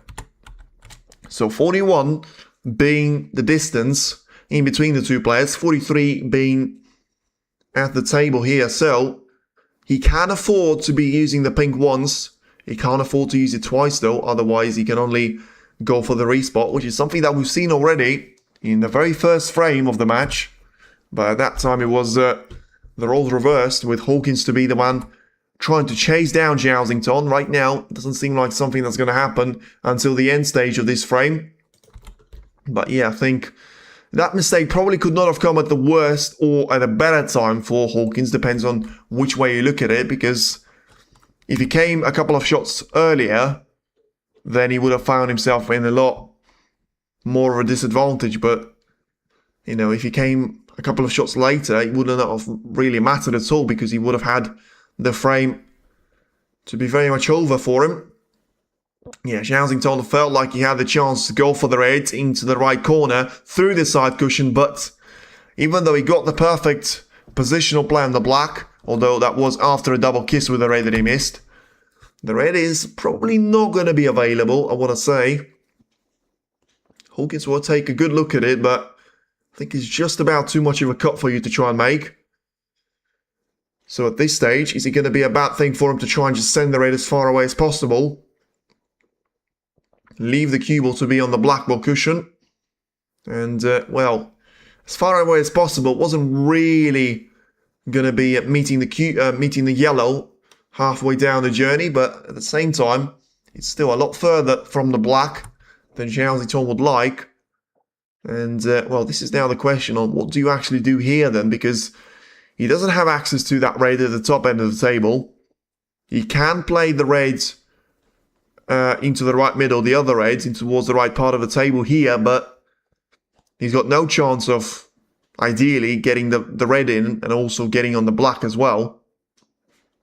And the safety shot doesn't seem like it's an easy one either, so at the end of it, it seemed like a bit of a passive shot from Hawkins, but he comes across as one of those 200 IQ moves, because I genuinely don't really understand what can Zhao do here, apart from going for a risky attempt and just dumping that cue ball to be in exactly the danger zone of where the red is. I mean, yeah, I'm absolutely stunned with what he's done. To me, he just left this on the plate for Hawkins. I don't know what he was doing there, but he dropped the cue ball intentionally to be on the side cushion. I mean, either I'm not getting the picture of where he put the cue ball in relation to the red, or he's genuinely just played the most ridiculous shot that you can play. I mean, I'm genuinely interested in what was going through his head there, but the red that was closest to the cue ball, he just barged into it with 10% of the pace. So I think he's left both of the reds actually, but ultimately the one next to the yellow spot is now very much an invitation for Barry. But I mean, you could say if he misses it, he's going to be a chance away to Zhao, but not really. And also he's not going to miss it here. So very, very strange and very questionable decision there from Xington. Whether he just felt like his brain exploded with all the ideas or not, but that certainly wasn't good enough. But in the end, it was always going to be Hawkins' frame to lose. But yeah, a great change in what happened with the previous couple of frames. And at this stage, it will be down to Barry Hawkins to take the third and the fourth frames with, you know, a couple of convincing breaks, a couple of not so much convincing breaks as well. But in the end, he is going to finish off with a break of 13 points and counting. Although it does seem like he'll finish in behind the brown here. So at the end, 74 plays 20, and Barry Hawkins is going to be the frame winner. And we'll go to the intermission with a scoreline to be back level to 2 frames each. It is now Zhao Xington 2, Barry Hawkins 2 as well. And we're now going to see the showdown to the first of 3 frames. And what looked like a walk in the park for Zhao Xington has certainly turned out to be a bit of a test for him now. And let's see if he's going to be able to do his studies at the intermission, because so far, you wonder what happened to the form that he was showing in the first 2 frames. Well balanced. Yeah, I mean, such a weird first 4 frames there, because the first 2 were dominated by Zhao Xington. The latest 2 were completely dominated by Barry Hawkins out there. So fair play to Barry. I think you have to give him credit. When you're not playing well, it's always more difficult for you to try and turn things around. When you're playing well, it's always easy to start playing like crap, but you know, it's not so easy to be doing that the other way around. But anyway, we've got a match in our hands, which, you know, I'm surprised about. But anyway, we'll see what Hawkins is going to be able to do. But more importantly, we'll see if Zhao Xington is able to return to his decent form of any sort at the 5th frame. As soon as the intermission is done, we'll be back in the action there. Stay tuned in and make sure you keep in touch with the action because Zhao still doesn't seem like he's absolutely guaranteed to be in the quarterfinals, whilst his nemesis number one for the world number one spot, Neil Robertson, looking to try and extend his lead against Liam Davis to 4-0. Speak to you in 15 minutes' time.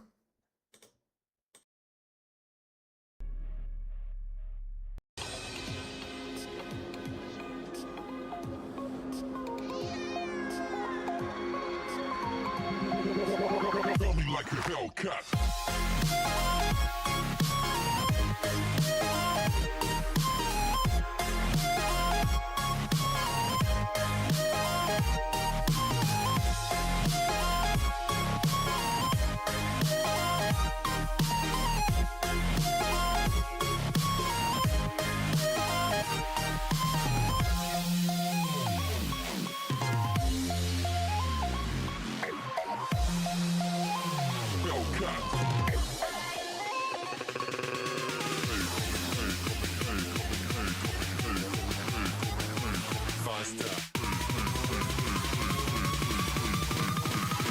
Coming like a Hellcat.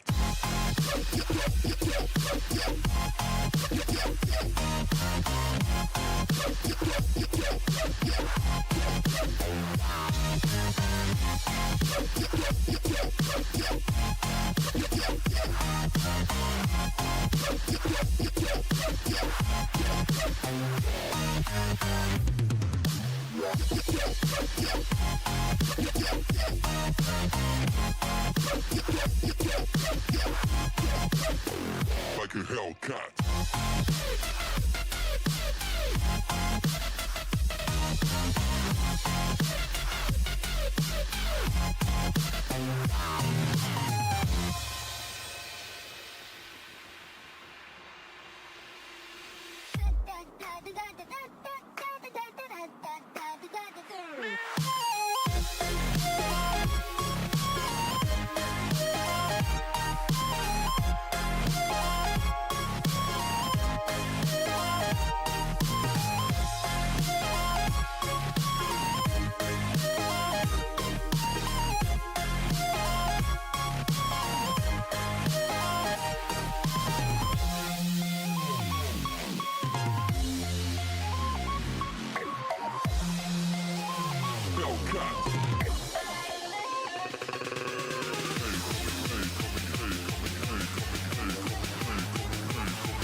Coming like a hell.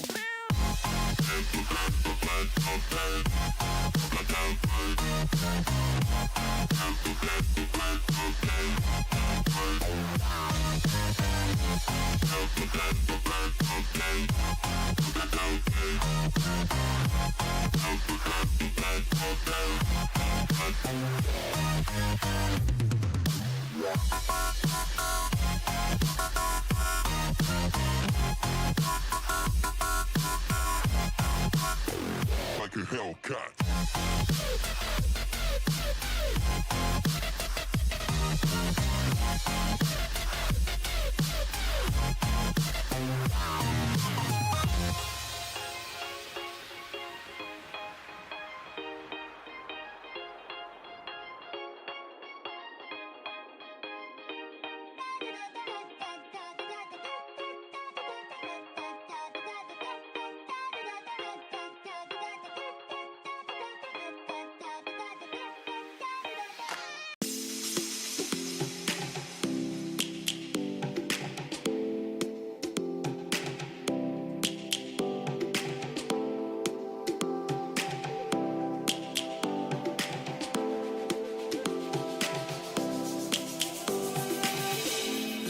Roaring in the morning sun, searching for a longer day.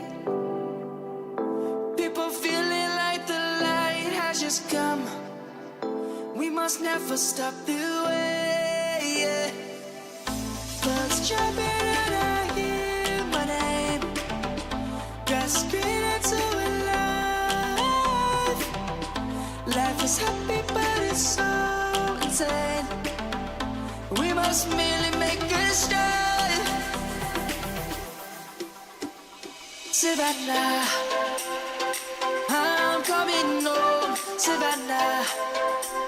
we'll never be alone. Savannah, the beauty of the world. Savannah, let's all take a road. Savannah.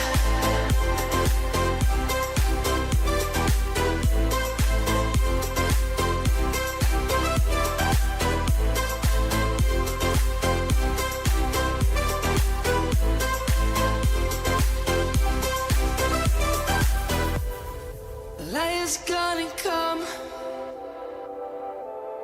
The birds have just begun. We will always take a stand for the people, for the land. Let's go back to when we were young. For the animals we stand. Let's go back to when trees were swung. Across the land.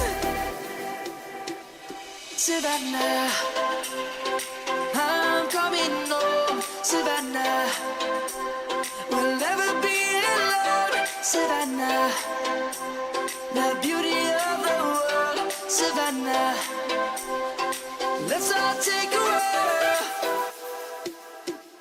Savannah, I'm coming home. Savannah, we'll never be alone. Savannah, the beauty of the world. Savannah, let's all take a road.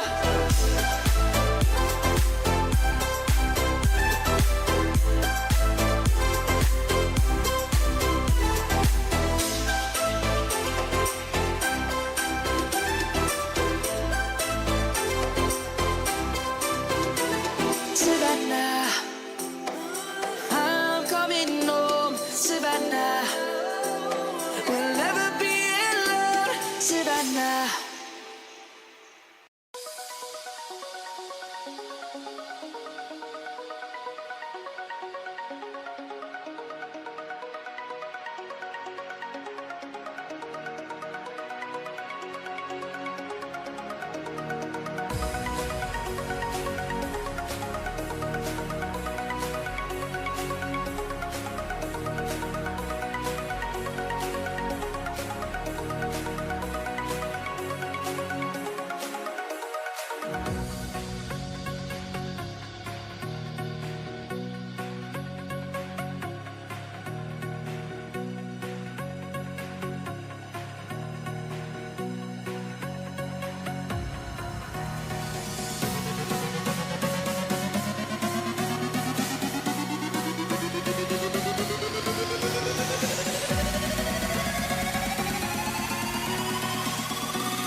find the loudest tears.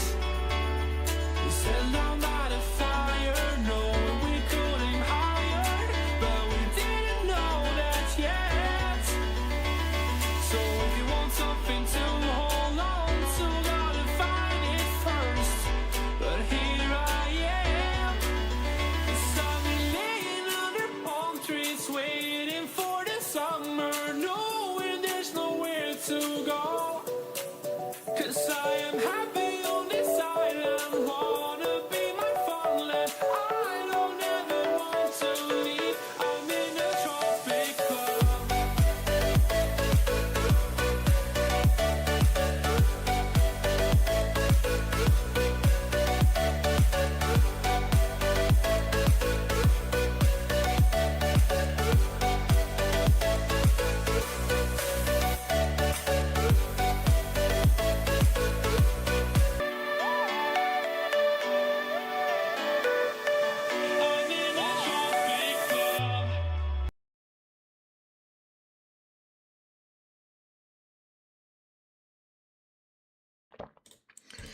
Right then, everybody, let's get back into the action as the intermission is now about to finish, and let's see if it is going to be the return of Zhao back to the form that he has been showing in the first couple of frames, but seemed to have lost the grip on in the last couple of frames as well, as Barry Hawkins has been able to come back from being 2-0 down and now finds himself to be back level when it comes down to those frames to have been won. And now, once again, a break-off shot is done there by Zhao. And, yeah, safety not so great there for him. But at the same time, I think the cue ball is going to be in a safe enough position for that red not to be attacked down the right corner. Although Barry might have other plans about it. So he's just taking that one towards the left corner, but with no real intention of trying to pot the actual red away. So I think he'll be down to just the switch of the turn here, and a potential of a cross double to be taken on the red from Hawkins' point of view. And, you know, he decided that it wasn't really worth the risk for him. But what table is this on? It's now table number 1. So we'll see what's going to happen here then, as he's looking for a shot off the right-hand side of the table. And the only way for him to try and get through towards that right-hand side is going to be by playing a shot off the right side cushion. And just a very careful nudge towards those reds, and the cue ball is now going to be resting on those quite nicely indeed. So then back to Hawkins it goes. Alright, thanks, no worries. And yeah, I think Hawkins probably is going to be looking at, you know, the chance of just get the white to the top edge of the table. Who's on table 2? Depends who they want to put in there. I can tell you the other matches. I think it should be Davis against Robertson on the table number 2, which, you know, it's one of them things where I'm pretty sure they pre-arranged the broadcast before the actual lineup. And, you know, if you've seen someone like Ding to be up against Robertson, no questions asked, but I think Chris Wakelin against Xiao probably would have been a better fit. Daniel Wells against Mark Williams, probably not so much so, but, you know, I suppose with the world number 2, potentially to become the world number 1 right now, of Neil Robertson still trying to get himself to the quarterfinals, as he's nearly done there, so 4-0 of a lead, and he's only going to need one more frame there. But there's an interesting scenario here which we're seeing, which, you know, the strongest point so far today of Zhao has been his long shots. Well, he's gone for 2 of them so far in the frame. He's missed 2 of them. And I'm pretty sure he didn't really have any sort of sequence in the previous 4 frames where he genuinely has missed 2 in a row. I don't think he'll miss 3 in a row, though. Let's see how the cue ball is going to finish. And he's going to finish in all right position there. But I think he needs to get the cue power around here, Xington, because the red itself is not a problem, usually, but because of how much power that it needs to be, it may become a problem, and that was the case. So he's still got the cue ball into a very nice area there. So I think he's actually managed to turn it into a brilliant safety shot.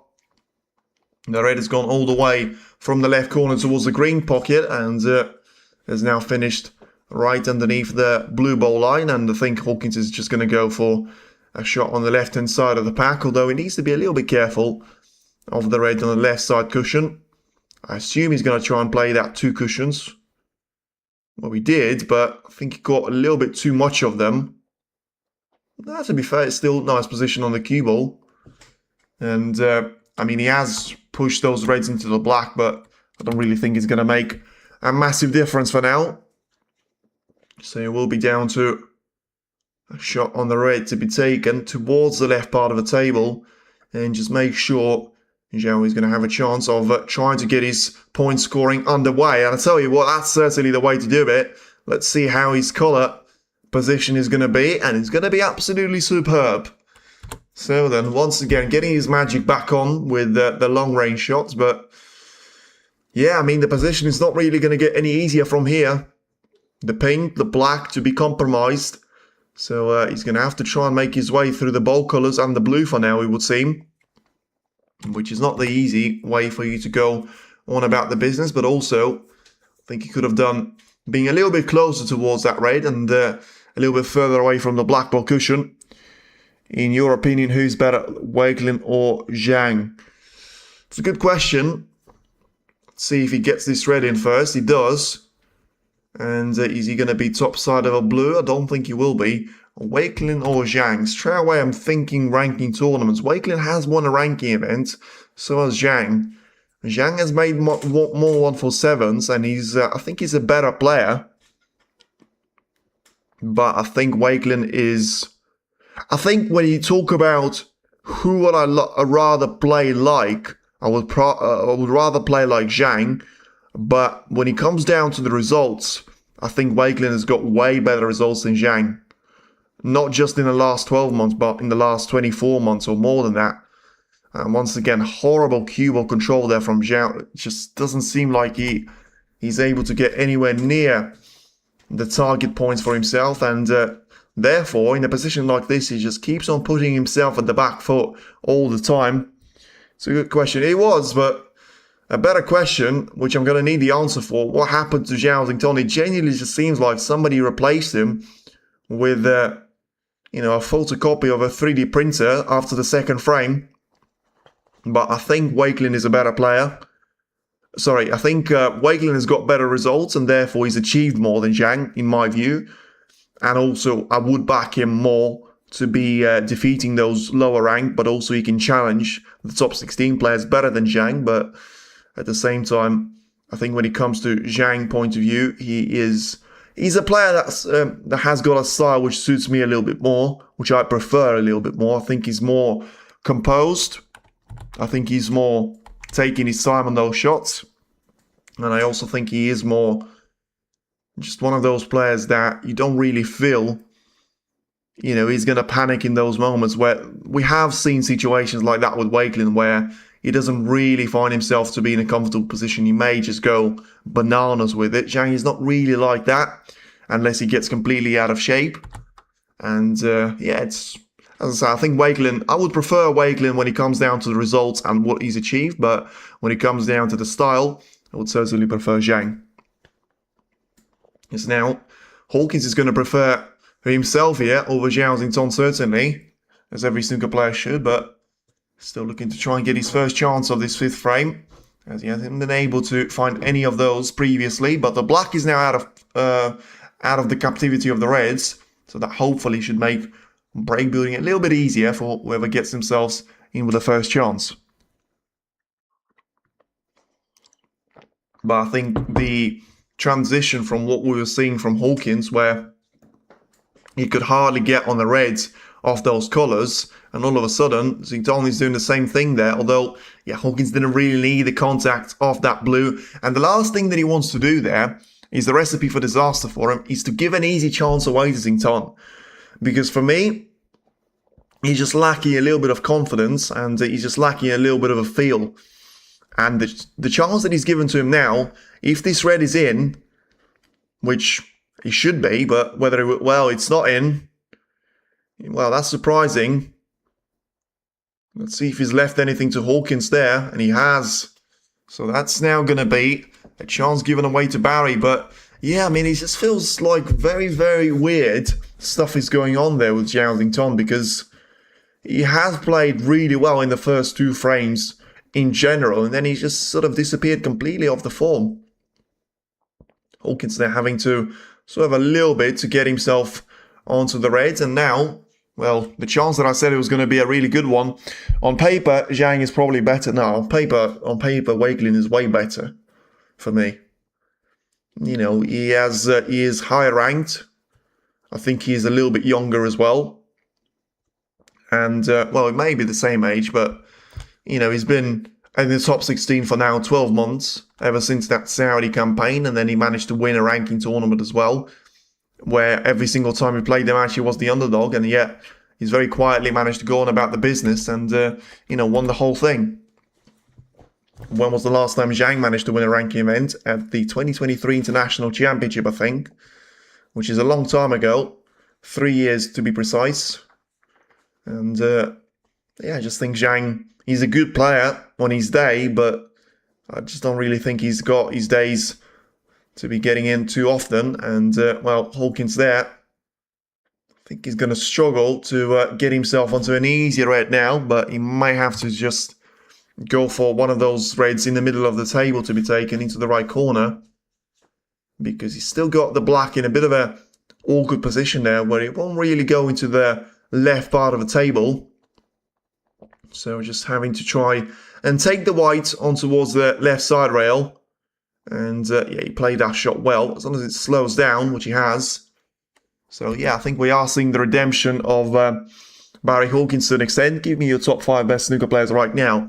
Selby Trump, that's when it gets difficult, because I don't think I can put, well, you want to put Zhao Xington in there, but do you have a reason to put him in there? I don't really think so. Yeah, it's an interesting one, because there's 2 giants that have been really well, that have been playing really well consistently, but what do you think about Wilson? No, because, you know, one good tournament in Shanghai, didn't win that one, got to the final, and then an absolutely abysmal campaign in China Open, and didn't really have any better here. Probably someone like Chang Minyu, reluctantly, I'm going to have to put him in there. So what did I say? Selby Trump, Chang Minyu. In case I need to, I'll put Xington in there, but I think what we're seeing is probably the example of the opposite. I'm just thinking of someone like Murphy, but I don't really want to say, oh, Trump. No, sorry, I did say Trump beforehand. Got excited there, found Trump. Yeah, so Trump, Selby, Chang. Who would be the 4th and the 5th? 5 players is a lot, by the way. At such an early stage of the season, I think it is a lot. So I probably would say Murphy. I am going to put my foot in there. I think Murphy didn't have a good start to the season, though, has he? Yeah. So I suppose if I go for Murphy, I'm going to have to go for Xington, because Murphy didn't have a great start to the season. Okay, so let's put them in order then. Right now, Selby number 1, Trump number 2, Chang Minyu number 3, Zhao Xington number 4, and Sean Murphy number 5. There you go. Robertson, Wilson, all have to be honourable mentions, but Wilson has, oh, I'll tell you what, that's a little bit tight there. The Hawkins is looking for the red. Oh, he's taking that one well, but didn't really get a good position on the pink. But I have to say, from that angle, I'm surprised that he got the red in. Nice up 5 for... Yeah, but like, once again, I mean, 2 of them are obvious, because you've got Trump and Selby that have won a ranking event. Chang Minyu is pretty obvious as well, although I don't think he's had a good China Open, but that was because he lost out to Robertson. And as I say, I don't really believe in that hype of Robertson or Wilson. I don't think there is a lot of hype about Wilson, to be fair. I think there is a lot more hype about Robertson, but I just don't think he plays anywhere near as well as it seems. And some people think, sorry, not as it seems, as some people believe. Because his game is based around winning frames and grinding them out rather than just trying to play fluent snooker. I can't put him in the sequence of Selby's where he tries to get himself... Oh, Joey Long, sorry. Forget about Murphy. Get him out of there. Joey Long. Forget about Murphy. Get him on the next train. Get Zhao Xington with him as well. Joey Long, how could I forget about him? Absolutely the underrated man. Managed to get past Selby in the Shanghai Masters, then managed to get himself through to the semi-finals as well, beating Williams in the progress of the China Open. You could put Saint Khan, but I will be honest with you, one tournament wonder. I'm not going to put Chip Chai Nu in there, am I? So, really good break though from Hawkins. He's got a long way to be in the top 5 players right now. I don't think Chang should be in there, but that's my opinion. Yeah, I mean, he is one of those hype players, and I don't really like him anyway because of that history with the ban that he had in 22. But I think naturally you have to put him in there because you think the way that he's played against Carter today, the way that he's been playing, you know, in China Open and bits and pieces as well, because just because he didn't play the Shanghai Masters doesn't really mean anything, does he? And he had a very tough draw against Robertson in the first round, as Hawkins there manages to make it the break of 66 points, which now puts him comfortably ahead and should be very much deal done for a 3-2 lead, and therefore 3 frames in a row that he's going to win, as he makes it by far the highest break of the match. He's not going to be able to make the pink in, but we'll see if Zhao is going to have any intention of continuing the play, but I don't think he will. He thinks otherwise, so he still thinks there is something to get salvaged here, but I mean, if you don't like Chang, you can easily replace him. As I say, I'm absolutely not his fan. I think I'm probably closer to a hater than I am to the fan because, as I say, I've read the article, I read many stories about him, and you know, the ban that Zhao Xington had, the fact that Chang Minyu got the same sort of number of years as Zhao Xington for the ban, to me is still very much baffling. I tell you what, that is absolutely incredible safety shot, and it came from absolutely nowhere on Zhao Xington's point of view. I mean, I tell you what, it's a shame that he's 2 snookers behind, because under normal circumstances, this shot could win you the frame. What a shot to play the cue ball in behind the green. Yeah, because Wakelin Banana that shot against Zhang in the other tournament in that last frame. Yes, I think I remember that, but I don't really know what you mean by that. But yeah, I remember when he couldn't hold his face together. Yeah, one of the easiest misses that you'd see on the whole tournament there in Shanghai. I think it was in Shanghai. It may have been a China Open. Yeah, I think it was actually China Open there. I don't think Zhang was, well, I don't know actually if he was in Shanghai, because he would have got there as a wild card from China. Anyway, Hawkins got a good contact on the reds. He's managed to play that shot well enough so that he didn't really give too much initiative away there, but we'll see what Zhao is going to be able to do here, because I'm still, as I say, trying to recover from what I'm seeing here.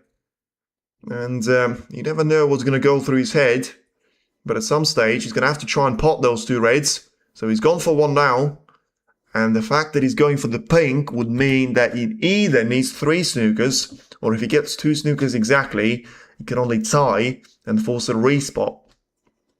It's a couple of times, 3 to be precise, we talked about a respot. It hasn't happened at any stage, but mathematically that's the case, and it's still possible.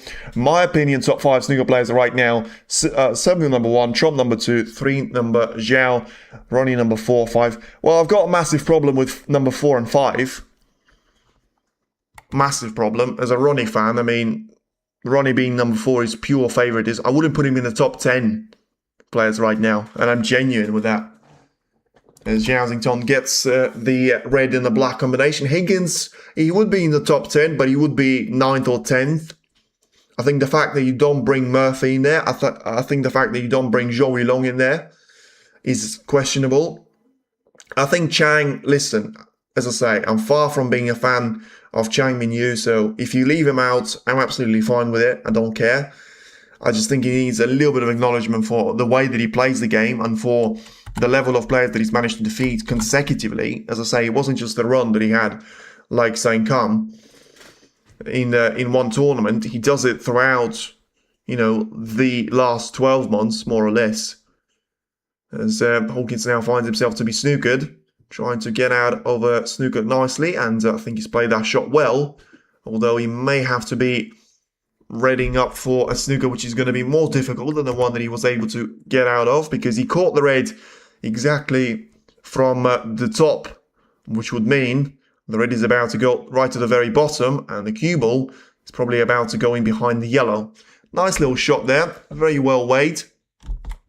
And the red is now exactly in between the pink and the blue in the middle of the table. So it doesn't seem like it will be an easy hit there for Barry to achieve. Who do you think will win the Premier League and who will be relegated? Well, Premier League, I think, as much as I hate it, and you're going to have to say Arsenal. You know, you don't agree with everything they say on the TV, but I think it is obvious. As Hawkins there, he doesn't want the cue ball to drop. Wow, that is interesting. Is there going to be a free ball? No, there won't be. Sorry, I got excited for no reason. The cue ball has dropped. I thought it might be a free ball. It won't be. And it's going to be 4 points given away towards Zhao, which is great. But he needs to do that again.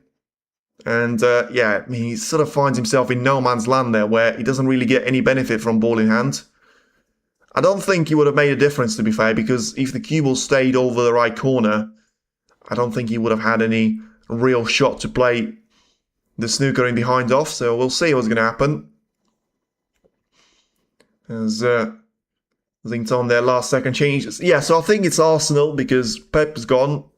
As a Liverpool fan, if you watch that game against Newcastle, yeah.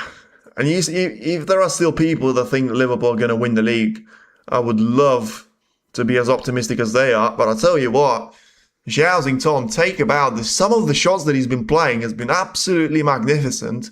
And you do wonder how he's about to find himself 3-2 down because his long shots have been brilliant.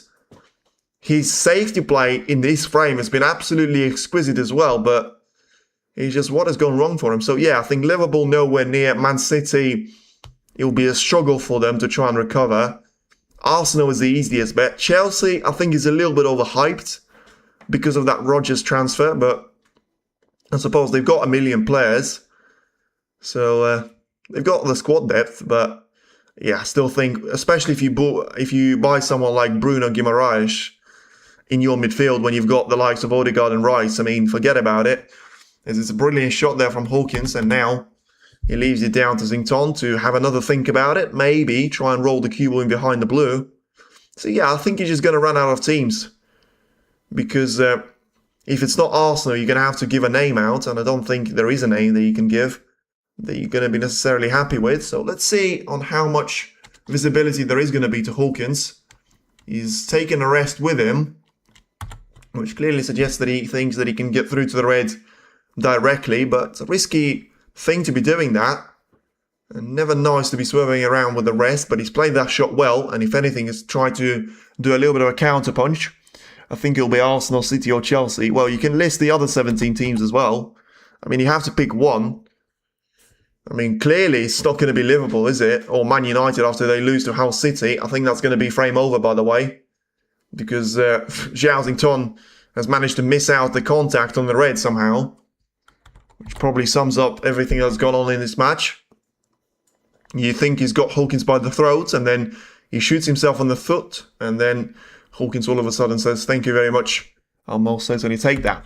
I'm a Man City fan, but I hope we win the league, but we might struggle. Yeah, but the thing about it is that I think there is two ways that you're going to go. You're either going to get it right with everything. I think it is going to be connected very closely to each other. As Zhao Zington, once again, I mean, tell you what, some brilliant safeties going on. Just can't seem to put them all to bed.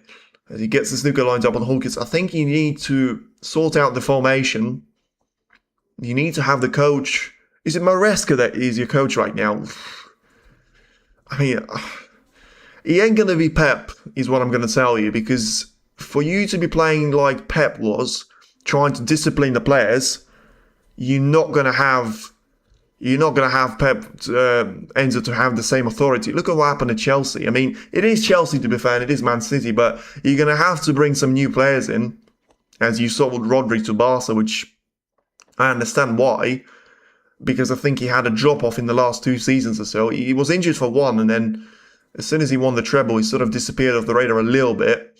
So I think it's not a bad deal for a 30-year-old to get. That's a weird mistake there from Hawkins. He manages to clip the brown, and he will give the free ball away. Well, I'll tell you what, that is An unforced error, and he still has his face in his mouth, his hand in his mouth there. His face in his mouth. It's not that bad. Well, let's see what's going to happen here then. Because he only needs the green and the brown for a free ball. I mean, he's taking the yellow. I was about to say, surely he's not trying to get the snooker in. He needs to go for the yellow. And he got the yellow in. I tell you what, this is going to be an amazing steal, especially when he missed out on the contact for that red. What a blunder that was. The blunder of all blunders.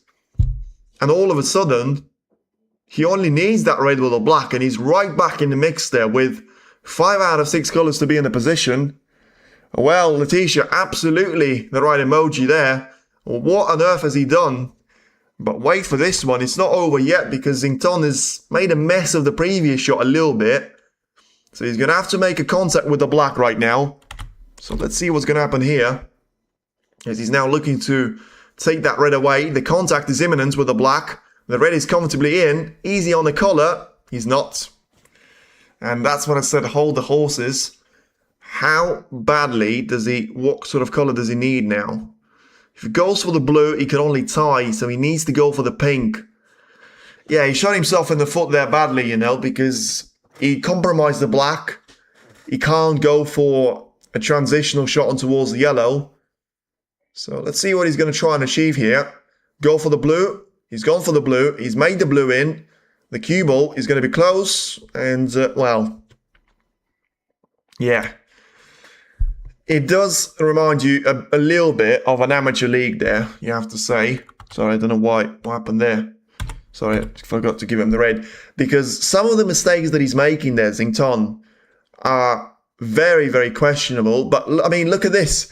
I mean, he's just played one of the worst sequence of shots there, and then he finds out a yellow from the entire table length. The cue ball to be perfectly on the cushion.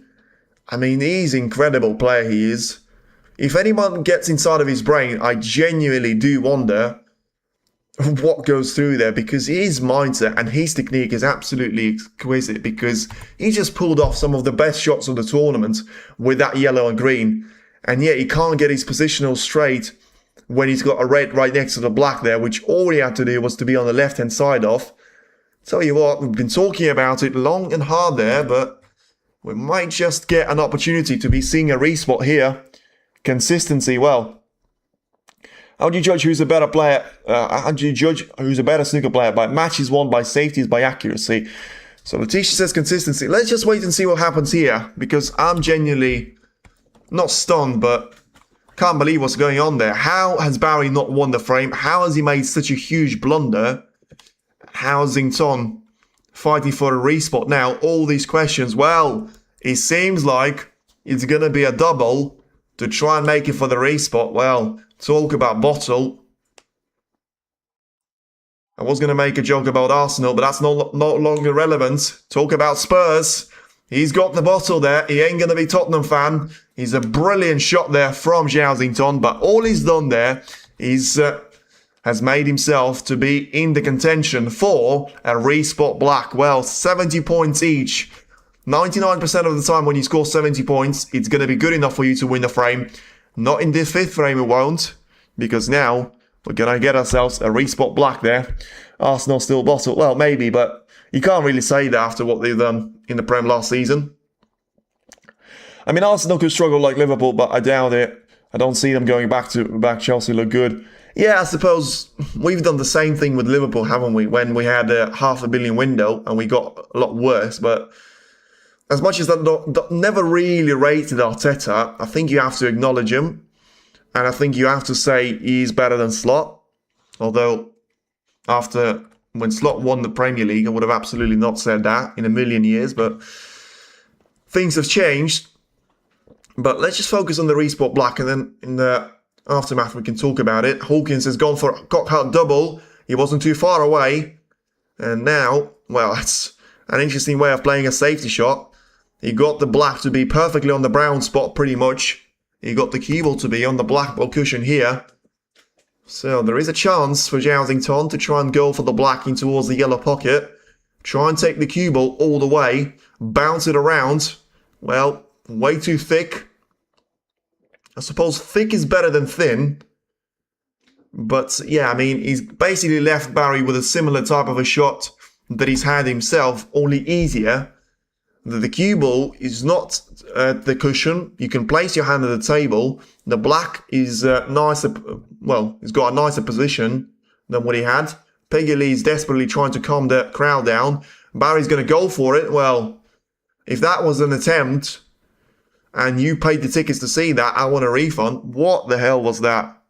I mean, it may sound harsh, but I mean, I genuinely can't understand if it was a safety or an attack, but Zhao, you've got a great chance of trying to deliver the steal of the season. And I say that with a straight face. Let's see where the cue ball is going to finish. Don't show the crowd just yet. See where the white is going to finish. It's going to be very much safe. And Zhao somehow has managed to come back twice from needing 2 snookers. Well, listen, it's an achievement for him. But at the same time, Barry Hawkins, what on earth are you doing? How did he clatter into the brown, give away a free ball? It looked like Zhao messed it up again. He managed to recover. He forced the respot. And now, he can't speak badly of him here. He has played absolutely brilliant. The ending of that frame, and well, I tell you what, that is certainly one way of getting yourself a 3-2 lead. Hawkins is going to be absolutely dead inside of him. And now we can get to the questions. Very risky, although we bottled the league. Well, I don't know. To need 3, I think you did a Liverpool where you managed to get the gap down to 0 and then you just run yourself out of steam. To need 3 snookers to get back into contention and getting a respot black, that would like to see in a replay. Exactly, Peter, exactly. Do you think we should put Trafford at number 1 or not before he left? I think you should have given him more time. Drama Max, absolutely. I mean, you can't ask for anything else. Wow, Hawkins had his wing clips. Yeah, I mean, he needs a bit of Red Bull because I think he's about to lose the wings. Yeah, that is Hawkins though, isn't it? If it was going to happen to someone, it was going to be Hawkins. And I know it's probably, you know, a bit of a stupid comment, but I can't imagine anyone else doing it, basically. I mean, look at that. Zhao, I can see in his face, he's ready to concede the frame, and then Hawkins does this, puts the hands onto his face. And look at that double, by the way, for the respot. I mean, the highlights reel are going to be full of Zhao. He may not fit inside them all, but even that respot black, the way that Hawkins has left it was very, very poor. But listen, if you're Zhao, forget about it. You've done really well. Don't worry about what happened to your opponent. You've been playing like crap. You managed to play really good snooker there. Make sure it's not the end, it's the beginning of, well, it's the start of something better for you, and it's the end of your opponent. Can you put the match in the middle bit? No, unfortunately, no. And yeah, what was the other one? How do you judge who's a better snooker player? By matches won by safety and by accuracy? Not by safeties, not by accuracy, by matches won. Listen, it depends on what you mean by matches won there, because if it's going to be down to a chance for you to win matches which make no difference, it just makes no sense for you as well. Because if you're going to find yourself to be in the line where, you know, you're like Wakelin a little bit to a certain extent, but I think Wakelin's managed to get himself out of that club after he won a ranking event in Scottish Open last season, where you're going to be winning so many matches, but you never do it at the moment where you have to. I think that was kind of what happened to Murphy last season. I am pretty sure he won more matches than anyone, apart from maybe Trump, in the entire season, but both he and Trump actually only managed to win 1 tournament. I'm pretty sure they managed to win more matches than Zhao has last season, although he has made a couple of semis, but I still think they managed to win more. And but it just tells you, you know, when you play well at a certain tournament and you win that tournament. And by the way, I want to just say, he didn't play well at the World Grand Prix until the semi-finals. He was dreadful. He wasn't playing great at the Players' Championship. He was struggling with something. I can't remember what his health, was it the equipment or something they were struggling with. The only tournament that he genuinely blew everything apart there was the Tour Championship, where he was ahead above everybody else. So, yeah, I mean, that was the story of Xington. And of course, as I say, Murphy and Trump, to me, with my maths, and purely on the eye test, I think they've won more matches than Zhao, but Zhao's managed to win 3 tournaments, which is more than Murphy and Trump have managed to win combined. So I think you'll be down to trophies. And I think it's the grade of a trophy as well, because when you think about Trump, I think if you replace 2 ranking titles that he won with 2 world titles, I think he would be better than Selby. He would be considered better than Selby, and he should be. But when it comes down to triple crowns, you know, he doesn't have a bad record outside of the Crucible, but he ain't got a great record as well. And that's interesting. Was that planned from Hawkins to try and miss the Reds altogether? I tell you what, I think he got away. Well, not really. I was about to say he got away with dropping the cue ball into the middle, but if it stayed there, I don't think there would have been a chance for Zhao to go for anything. Why not? Because of copyright. No matter how small the image is, he recognizes it by the pattern, and if it does, he'll block the stream. You do that again, he'll block the channel as well. But ultimately, you know, Barry Hawkins clearly was thinking just the same way as I was. You know, Zhao is not going to go for that ready to the corner. And then as soon as he's seen that Zhao was preparing to go for that raid, he sort of came back to his seat, but he's going to have to try and re-emerge from it now, because Zhao has missed that raid, and, well, still doesn't seem like he's too concerned or too stressed about it. Which, once again, I mean, stress is certainly not something that you're going to be associating with this guy. I mean, being 2 snookers down twice, having to go through a double to force a respot, and he still managed to come away with all of those issues to be handled about as well as he could have. And he now finds himself to be 3-2 in the lead, which is incredible when you think about where he was at the previous time of asking. Surely Hawkins can't make the cue ball to go into the middle twice. He can't, but I tell you what, if he didn't make contact with that jaw, he would have been so much better lined up for the next couple of shots there. Now, it's more of an issue, and I think the question mark is, which color do you take right now?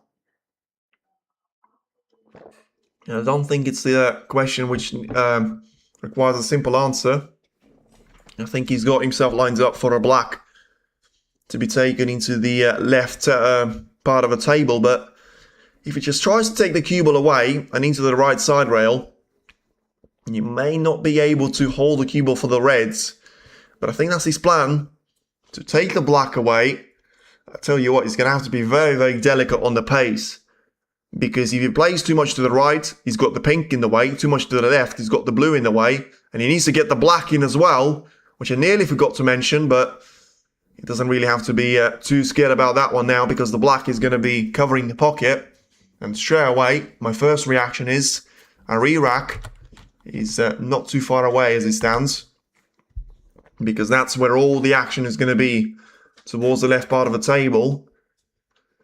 Yeah, but once again, we haven't really seen those mistakes from Barry in the previous couple of frames there. And, well, we still haven't really seen a clear response from Zhao Xington's point of view. But we may be able to see it later on in this frame. Amazing to see top tier players still do horrible unforced errors. It is. It is. But once again, I mean, is that not so much better, though, than what we've seen at the China Open, where every single time you get to the table, you know, you're going to be able to score 70 or 80 points whilst not playing well and having the cue all over the place? I just think this is so much better when you've got the actual... I'm not saying the pockets are as tight as they were at the Champion of Champions or at the UK, but, you know, you just have to be asking for a better standard of play. And then if you do, therefore, the best players, if they don't play well, as is the story with Zhao Xington, they're just going to have to try and either change their style or just try and, well, simply put, but improve their game performance. And, you know, makes a lot more of an interesting match for you to see, because you don't just think, well, he came to the table, he doesn't really know what he's doing on positional play, but he's still going to be able to get somewhere. As Neil Robertson has lost 2 frames away to Liam Davis, by the way, so not quite as comfortable for Robbo as it seems at the starting point of it. Mark Williams is about to get himself over the finish line up against Daniel Wells and through to yet another quarterfinal. He was in the quarterfinal of the Wuhan Open last season. So let's see if he's going to be able to make this one again. But yeah, it's a good shot that from Hawkins. But once again, it is just, as I say, I mean, I said it a long time ago, and I'll say it again. I don't really see the way that this is not going to result in a re-rack, apart from we're going to start to open up those reds to the right part of the table, which so far hasn't happened. And the left-hand side is going to be completely compromised by the black. Missed by Hawkins when he had a decent chance to try and score some points. Probably would not have won the frame with that visit to the table. That was very, very close for comfort. The last thing that he needed was to clatter his way and into those reds from underneath. But still, the cue ball is going to be way too close to the lower end of the table. And ultimately, there is a path towards the right-hand side there. The question is, are there going to be any reds that Xington can try and pot? Or is he just going to be looking for a safety shot to be played? There's the answer.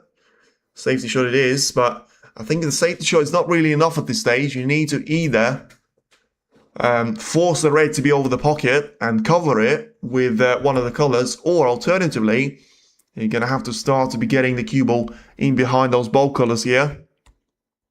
Because he may still prove to be, whoever gets the snooker could well get the first chance of trying to see the red towards the right corner, which the position actually is not too bad at all.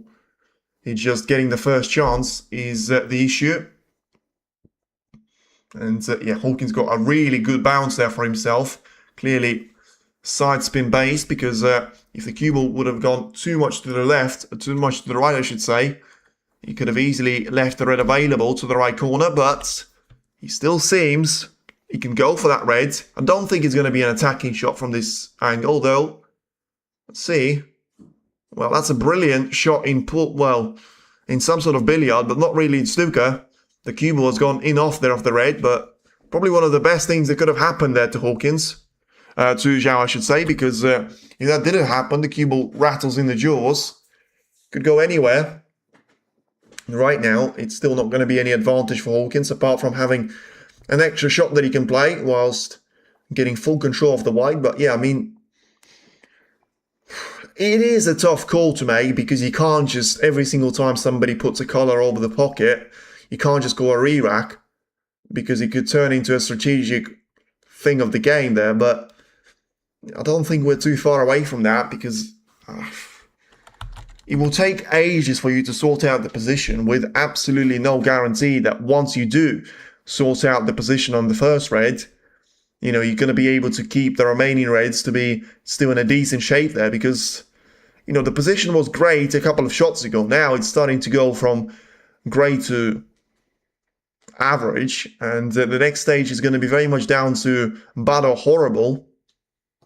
I think we're already starting to enter that stage, because of the reds forming a little cluster of themselves, and Hawkins still having a look to see what's going to happen there. So looking at the top edge of the table, Neil Robertson, by the way, is going to find himself on the back foot for the third consecutive frame, now being 33 points down to Liam Davis, who is still looking very nicely indeed to try and challenge Robertson a little bit further in the match. Needs to win 3 in a row. And, I mean, 52 points behind there. I don't know what Daniel Wells is doing, but he's still trying to carry on with a single red there. As Zhao Xington, he's now going to find himself to see those reds very close to the cue ball, but I think ultimately he's just going to have to try and force Barry into a similar type of a shot again, which I think he isn't really entitled to, because I don't think there is going to be any path for one of those open reds to be going through towards the right corner. So still, if the previous frame was taking a little bit more time than usual, then this one is probably going to take even more time here. And Hawkins there just having a very careful look towards the left side cushion. Marginal miss on the yellow. And let's see how well he's managed to justify this shot. Well, I mean, the good news for Zhao Xington is that he's got the advantage of having, you know, just to playing the cue ball away from those reds. For the Wakeland. That's a lot worse of a question. Tell me last time we've seen any sort of decent performance from Tom Ford. The only thing I remember about Tom Ford is that he's managed to beat Zhao Xington in the German Masters, but that was in one of the first 2 rounds. So I don't really think that's going to be a massive thing there, as Robertson drops the cue ball. Liam Davies is going to have a ball in hand, and therefore he should get the 3rd frame on the board as well. So 3 in a row there, he would seem, for the Welshman. Meanwhile, Hawkins is going to have to play this shot for the 3rd time in a row. Oh, that was close. And, well, we've got the solution. He potted the black there. I don't know what he was doing there, Hawkins, I have to say. I don't think he was intending to pot the black, because he doesn't really get anywhere with that. But at the same time, struggle to understand what was the other thing. What's the score on table 2? It's about to be 3-4 there if Davies is able to take that chance away. And, well, the referee has respotted the black onto Tom's spot there, but it doesn't really, as I say, sort out the position not to be in a great condition. And therefore, you'll be down to Hawkins now, having to play that 1 extra shot, which Xington clearly feels he's going to be happy about. And yeah, Liam Davies is now going to lead by 48 points to 6 with 5 reds at the table, which means 67 points.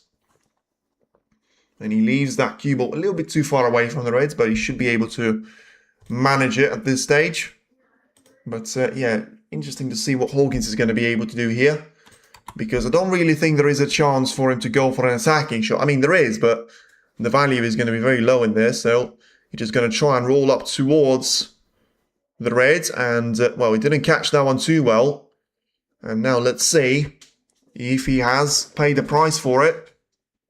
And, I mean, the fact that Zhao Xington is looking to try and take the red away into the left corner probably suggests that he can see it. If he can see it, then it's a ticket towards some sort of a points advantage. Is Selt versus Davies on table 2? No, it is Robertson versus Davies. I haven't heard anything of Selt for a while. So then let's see what's going to happen. Just a careful shot on the reds. Get himself through towards the pink. And the deadlock is finally broken. So we are getting somewhere here. But the question is how many points Zhao Xington is going to be able to score.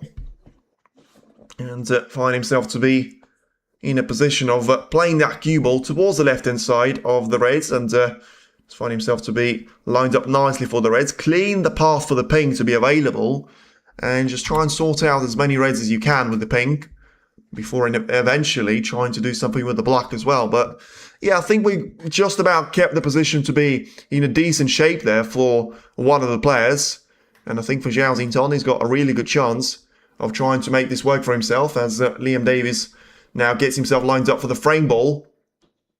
Or does he? I think the blue and the brown are going to be in the way of each other, so may have to go for the green at the end.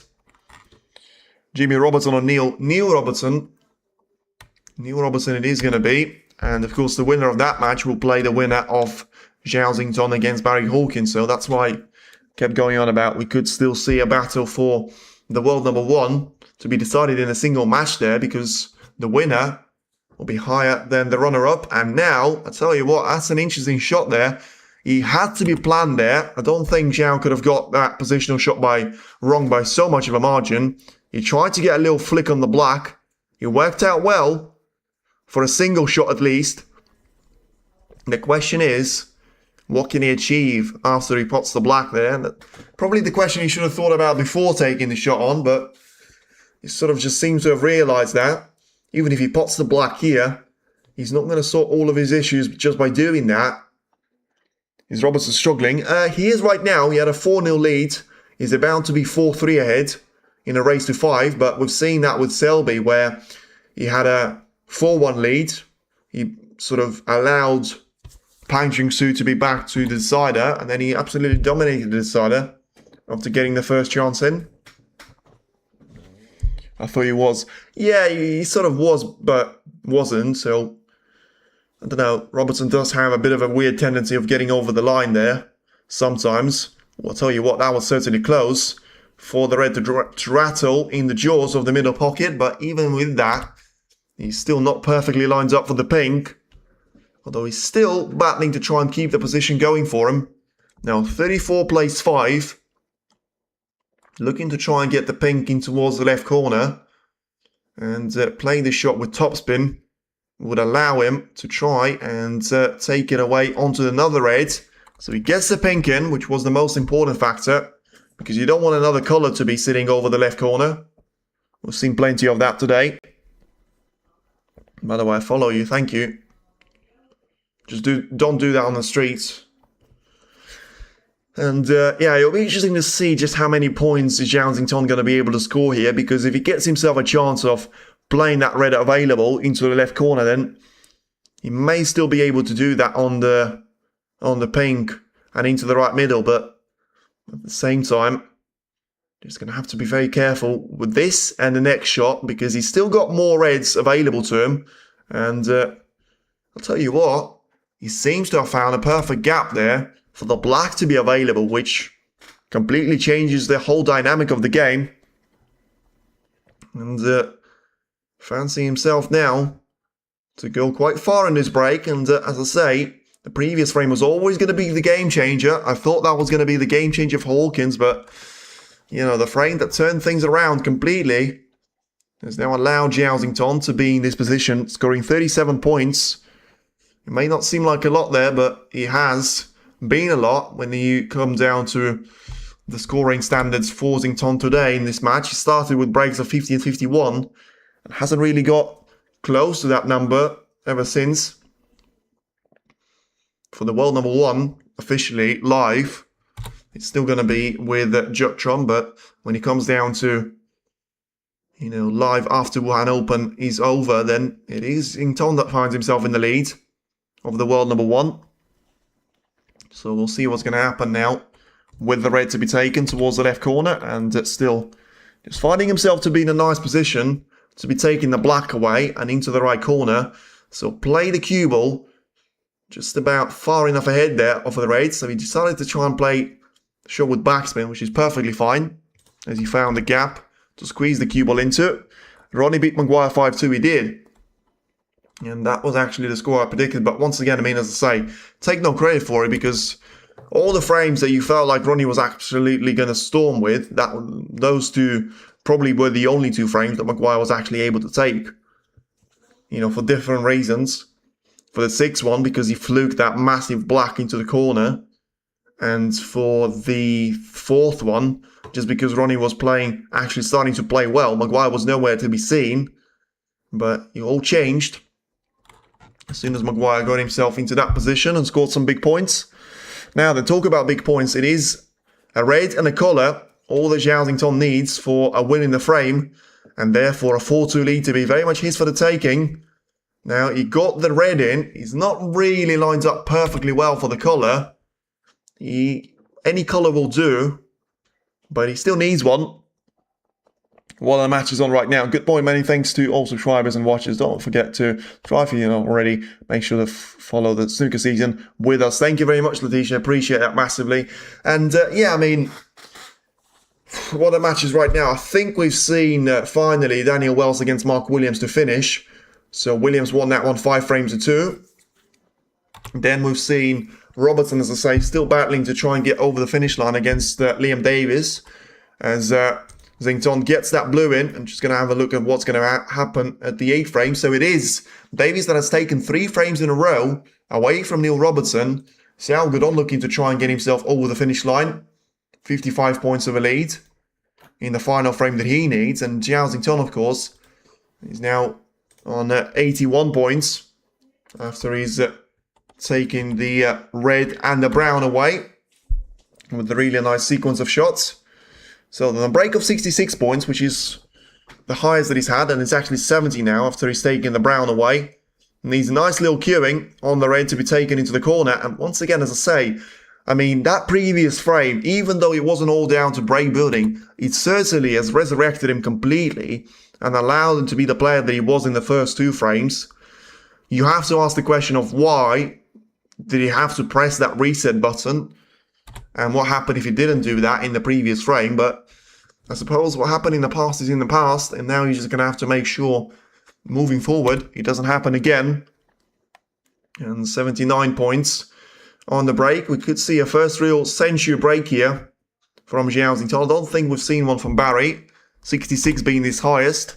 And now 85 is going to be the score to beat. Zhao has made a couple of centuries, to say the least, against Jack Jones, and against Gao Yang, I think he had a couple as well. But now it is going to be all down to the 4th round match here, officially called.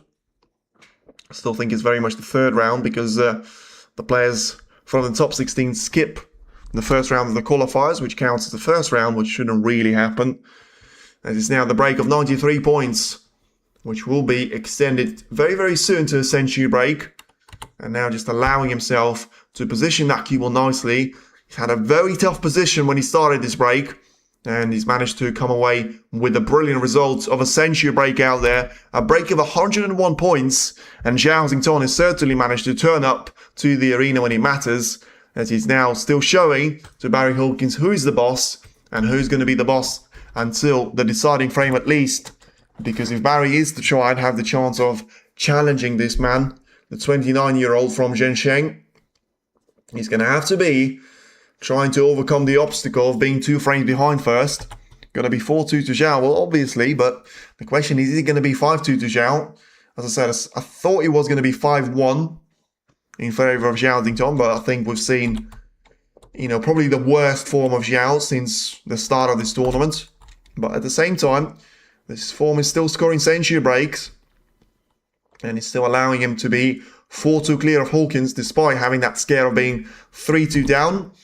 Never turned out to be the case, but, now it's going to be down to the black taken away and into the right corner. So, it's a century break from Zhao Xington, and it's a really good total clearance as well. In the end, it was a slow burner this frame, but he certainly delivered to all the expectations that you could have possibly imagined, unless, of course, you are very much on team of Barry Hawkins, who is now going to have to try and come away with a 4-2 of a deficit, as he's now on the verge of a little bit of a losing streak here, as Zhao Xington is going to be by far the favourite to try and take this one away. And into the quarterfinal he'll go, if that is to be the case, with Robertson having 3 points of a break, getting a chance in the 8th frame, so we'll see if he's going to be able to try and put himself past Liam Davis. Certainly able to go for the red away, and into the left corner it goes. Onto the side cushion. Let's see where the cue ball is actually going to finish. It's going to be playing for the blue. Needs to be top side, and he will be top side of it as well.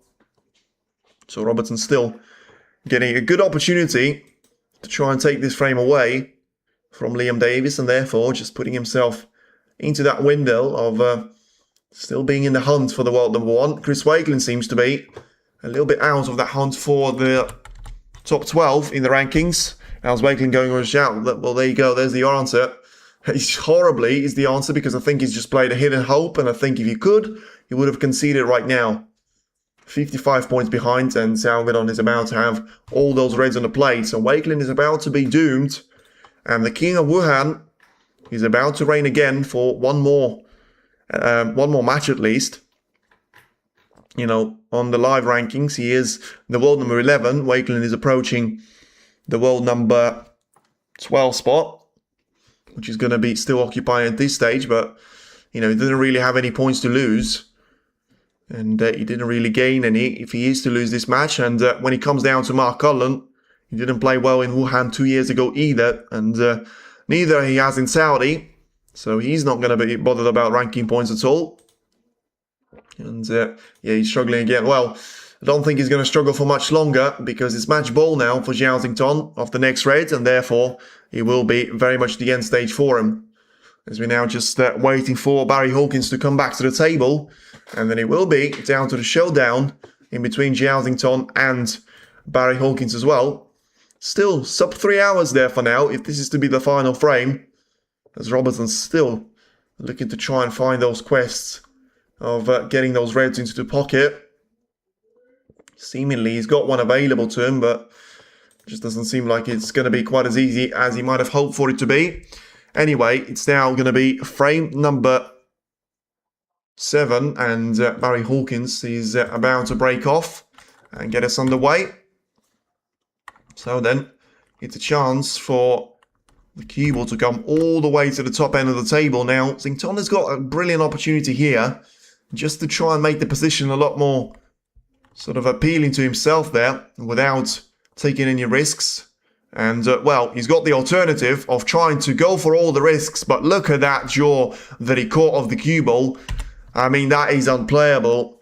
That is absolutely unplayable there from Zhao, and you might genuinely not have enough time for the YouTube short to include all the brilliant long shots that Zhao has managed so far today. He has genuinely been in the condition of prime Trump when it comes down to long shots. The question was, where has he lost that positional play? Well, whatever it was, he certainly managed to find it in the previous frame. And just hoping that he will be able to finish on a high if this is to be the end. It'll be a very cruel ending to Barry.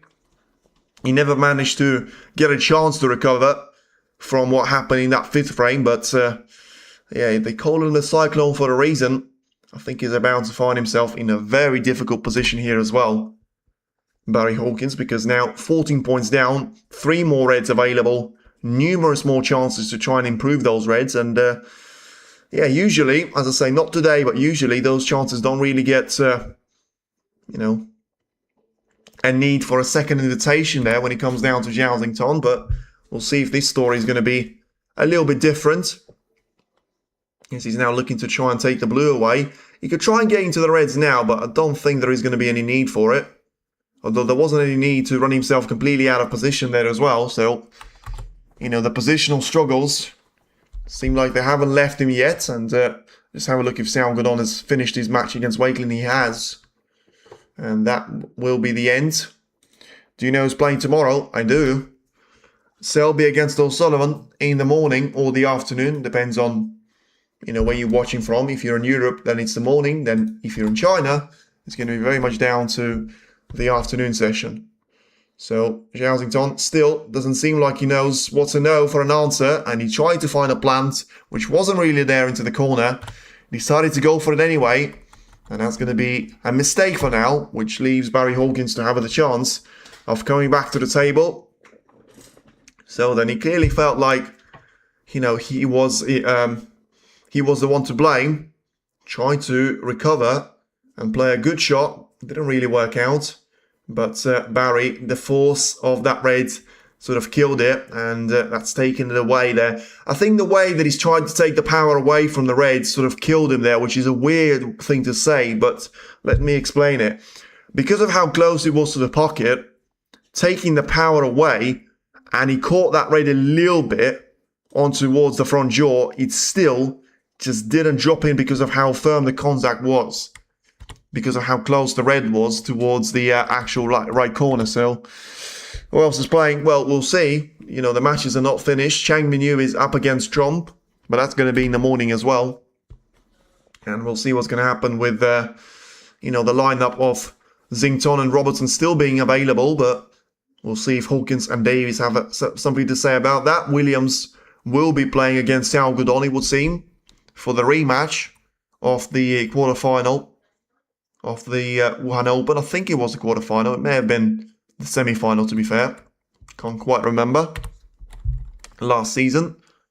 But yeah, certainly seems like he will be Zhao Xington to get himself through towards the next stage. He had a couple of scares on his way, but now 36 points clear and a really good chance of scoring some big points as well. Doesn't seem like anything will stop him right now, as he makes a couple more raids to be available to him. Wakeling has lost. He has. So we'll be down to Zhao against Williams then. And now just waiting for the 4th quarterfinal to be lined up for. And, well, the spin just kicking in enough there for Zhao Xington to be happy with it. 44 points clear. 24 on the current break. This is the shot which will set the reds free away from each other. How's the cue ball? The red is perfectly in the pocket. The cue ball is alright. It's not perfectly lined up for the blue, but nothing dramatic, I would say. And he's still got a really good chance of trying to make the blue in. That will put him 50 points clear with 91 at the table. And just a couple of shots later, the job should be done. Although he needs to bridge over the red, so it may not be over just yet. And he didn't. Just caught a little bit too much of the far end jaw with the blue. But still, he felt like the gap of 45 points in a position like this is going to be difficult to overturn, especially since he lost the cue ball at the top edge of the table. after misplacing the blue. So yeah, far from perfect here for Zhao. So if you think Ronnie's struggling, then you certainly have to say the same thing about Xington as well. Barry is going to try, and yeah, straight away he feels like there's not really going to be any points of sitting back, being 45 points down with 4-2 not in your favour as well. And Xington may just take the take the pattern from him, try and go for this red into the yellow pocket, make it another one for the highlights reel. He's been really good with those, and he's been really good with those for one more time, and it's another cracker of a long red that Zhao Xington has taken, and well, he probably got about as badly positioned for the brown as he possibly could. At the top edge of the table, just a little bit too far there, but he should be able to cut it in. But we'll see what's going to happen. Now, 46 points clear, 83 at the table, so at this stage, it should be a pure formality, but still needs to play the positional shot for the next red well, which he has done. It was always going to be a shot which can never be called 100% comfortable with, but he should be able to just get in behind of it, get his body on the table, place that red nicely into the corner, and yeah, get himself lined up to the finish line. He won't be a century to finish, but he could still be a very high value of a break to finish off as well. And most certainly now, even though we've seen plenty of mistakes from Zhao Xington, it is still not going to be yet another mistake surely at this stage, because even though he's still brushing the cloth a little bit, shaking the head, yeah, there's something seems to be off there, whether it's with him, with the equipment, or the table, but something just seems like he's not allowing him to play the game that he wants to. And even there, I mean, I said nothing can stop him, but, you know, straightforward play-through shot onto the blue, pink, or black, and he hasn't really managed to land on either one of those three. Certainly not on the black or the pink. So, gonna go for the blue, it would seem, in towards the green pocket, or is he? Well, I mean, he can afford to be doing it at this stage. He's 67 points at the table. All he needs is the blue and the red, and then that's game over. So I think he'll go for it, but whether he'll make the blue on or not, we'll see. He won't. So I don't think there was an intention of actually making the blue in and getting on the red. I think he just wanted 5 extra points. But in the end, well, yet another break where Xington is unable to finish the job off. So he's just teasing Hawkins there, but 59 points behind with needing to win 3 frames in a row. He's just too much of an ask for Barry, would seem. And alternatively, Robertson is still looking to try and get yet another chance in his match against Liam Davis, but still looking to try and fight back a little bit more. Hawkins there, taking a thin cut on the red, which, I mean, supposedly what it should have been. I think it was a little bit thicker than he wanted, but at the same time, didn't really compromise himself too badly. Liam Davis has played a poor safety and left Robertson a red shot available, and, well, Hawkins hasn't really played a poor shot, but he's still left Zhao Xington to have something available, and that might be the end. Because 60 points, it is one snooker needed, but I don't think at this stage it's unplayable that from Hawkins, because, you know, Zhao Xington has been so brilliant with those long shots, and you genuinely do wonder how many of those could he have managed to pot. And in the end, he has struggled. He's struggled quite significantly, but it's still going to be a very comfortable scoreline of 5 frames to 2. Davies got a bit of anger. Well, listen, it's the closer you get towards that stage, the more painful it will be for you to accept defeat. And we'll see what's going to happen here. Where's Zhao Xington? He walks away back to his seat. Barry's going to try and carry on for a little bit longer, but once again, pure formality at this stage, it would seem. And Hawkins still going for the red to be taken in towards the right corner, and well, even on that shot, he just didn't seem to get the traction on the cue ball that he needed, so he's going to have to lose a point here, which he's already in a very difficult position. Last thing that he wants to be doing is to be taking the pink on. Now then, 7 points, so 57 behind, 51 at the table, so he's still in need of 2 snookers there, with 2 reds to be one on the left side, one on the right side cushion. The blue to be on the right side cushion as well. Carefully takes the pace away from the red to get himself lined up for the black. But yeah, total points 465 for Zhao Xington, which is not bad, but not great. 277 for Barry Hawkins. And once again, the highest breaks, 46, 50, 51, and 128, which seems a bit of a mismatch. Now then, Hawkins has managed to get the red available to himself, but, still needs to try and take it with the black or, worst case scenario with the pink, especially with the blue to be out of position. Certainly can't afford to be taking the brown here. So let's see. It certainly feels like he can try and challenge here to Zhao, but not if he touched the brown like that. Yeah, he got a thin contact of it, so he's still got the cue ball into a reasonable position to be lined up for the black. So 48 behind. He'll be 41 if the black does make its way towards the pocket, which he will. Davis is going to win on table 2. Well, we'll see. Can't really believe in that because last time I checked, he was struggling quite badly. And Robertson is now, Robertson's still at the table, so I don't think Davis is going to win. Robertson seems to be cruising with absolutely no pressure on himself. Now, let's see what Barry's going to be able to do. I mean, he's seen this movie before where Zhao needed 2 snookers and he was able to find both of them despite making a foul shot himself. Let's see, as the break of 23 points is going to be the end of Barry for the time being. Zhao is now going to be looking for this raid to be taken pretty much into the center of the cue ball. Didn't really want a double kiss, but it's still going to be the end of the world for him. And he might have still snookered Hawkins out there as well.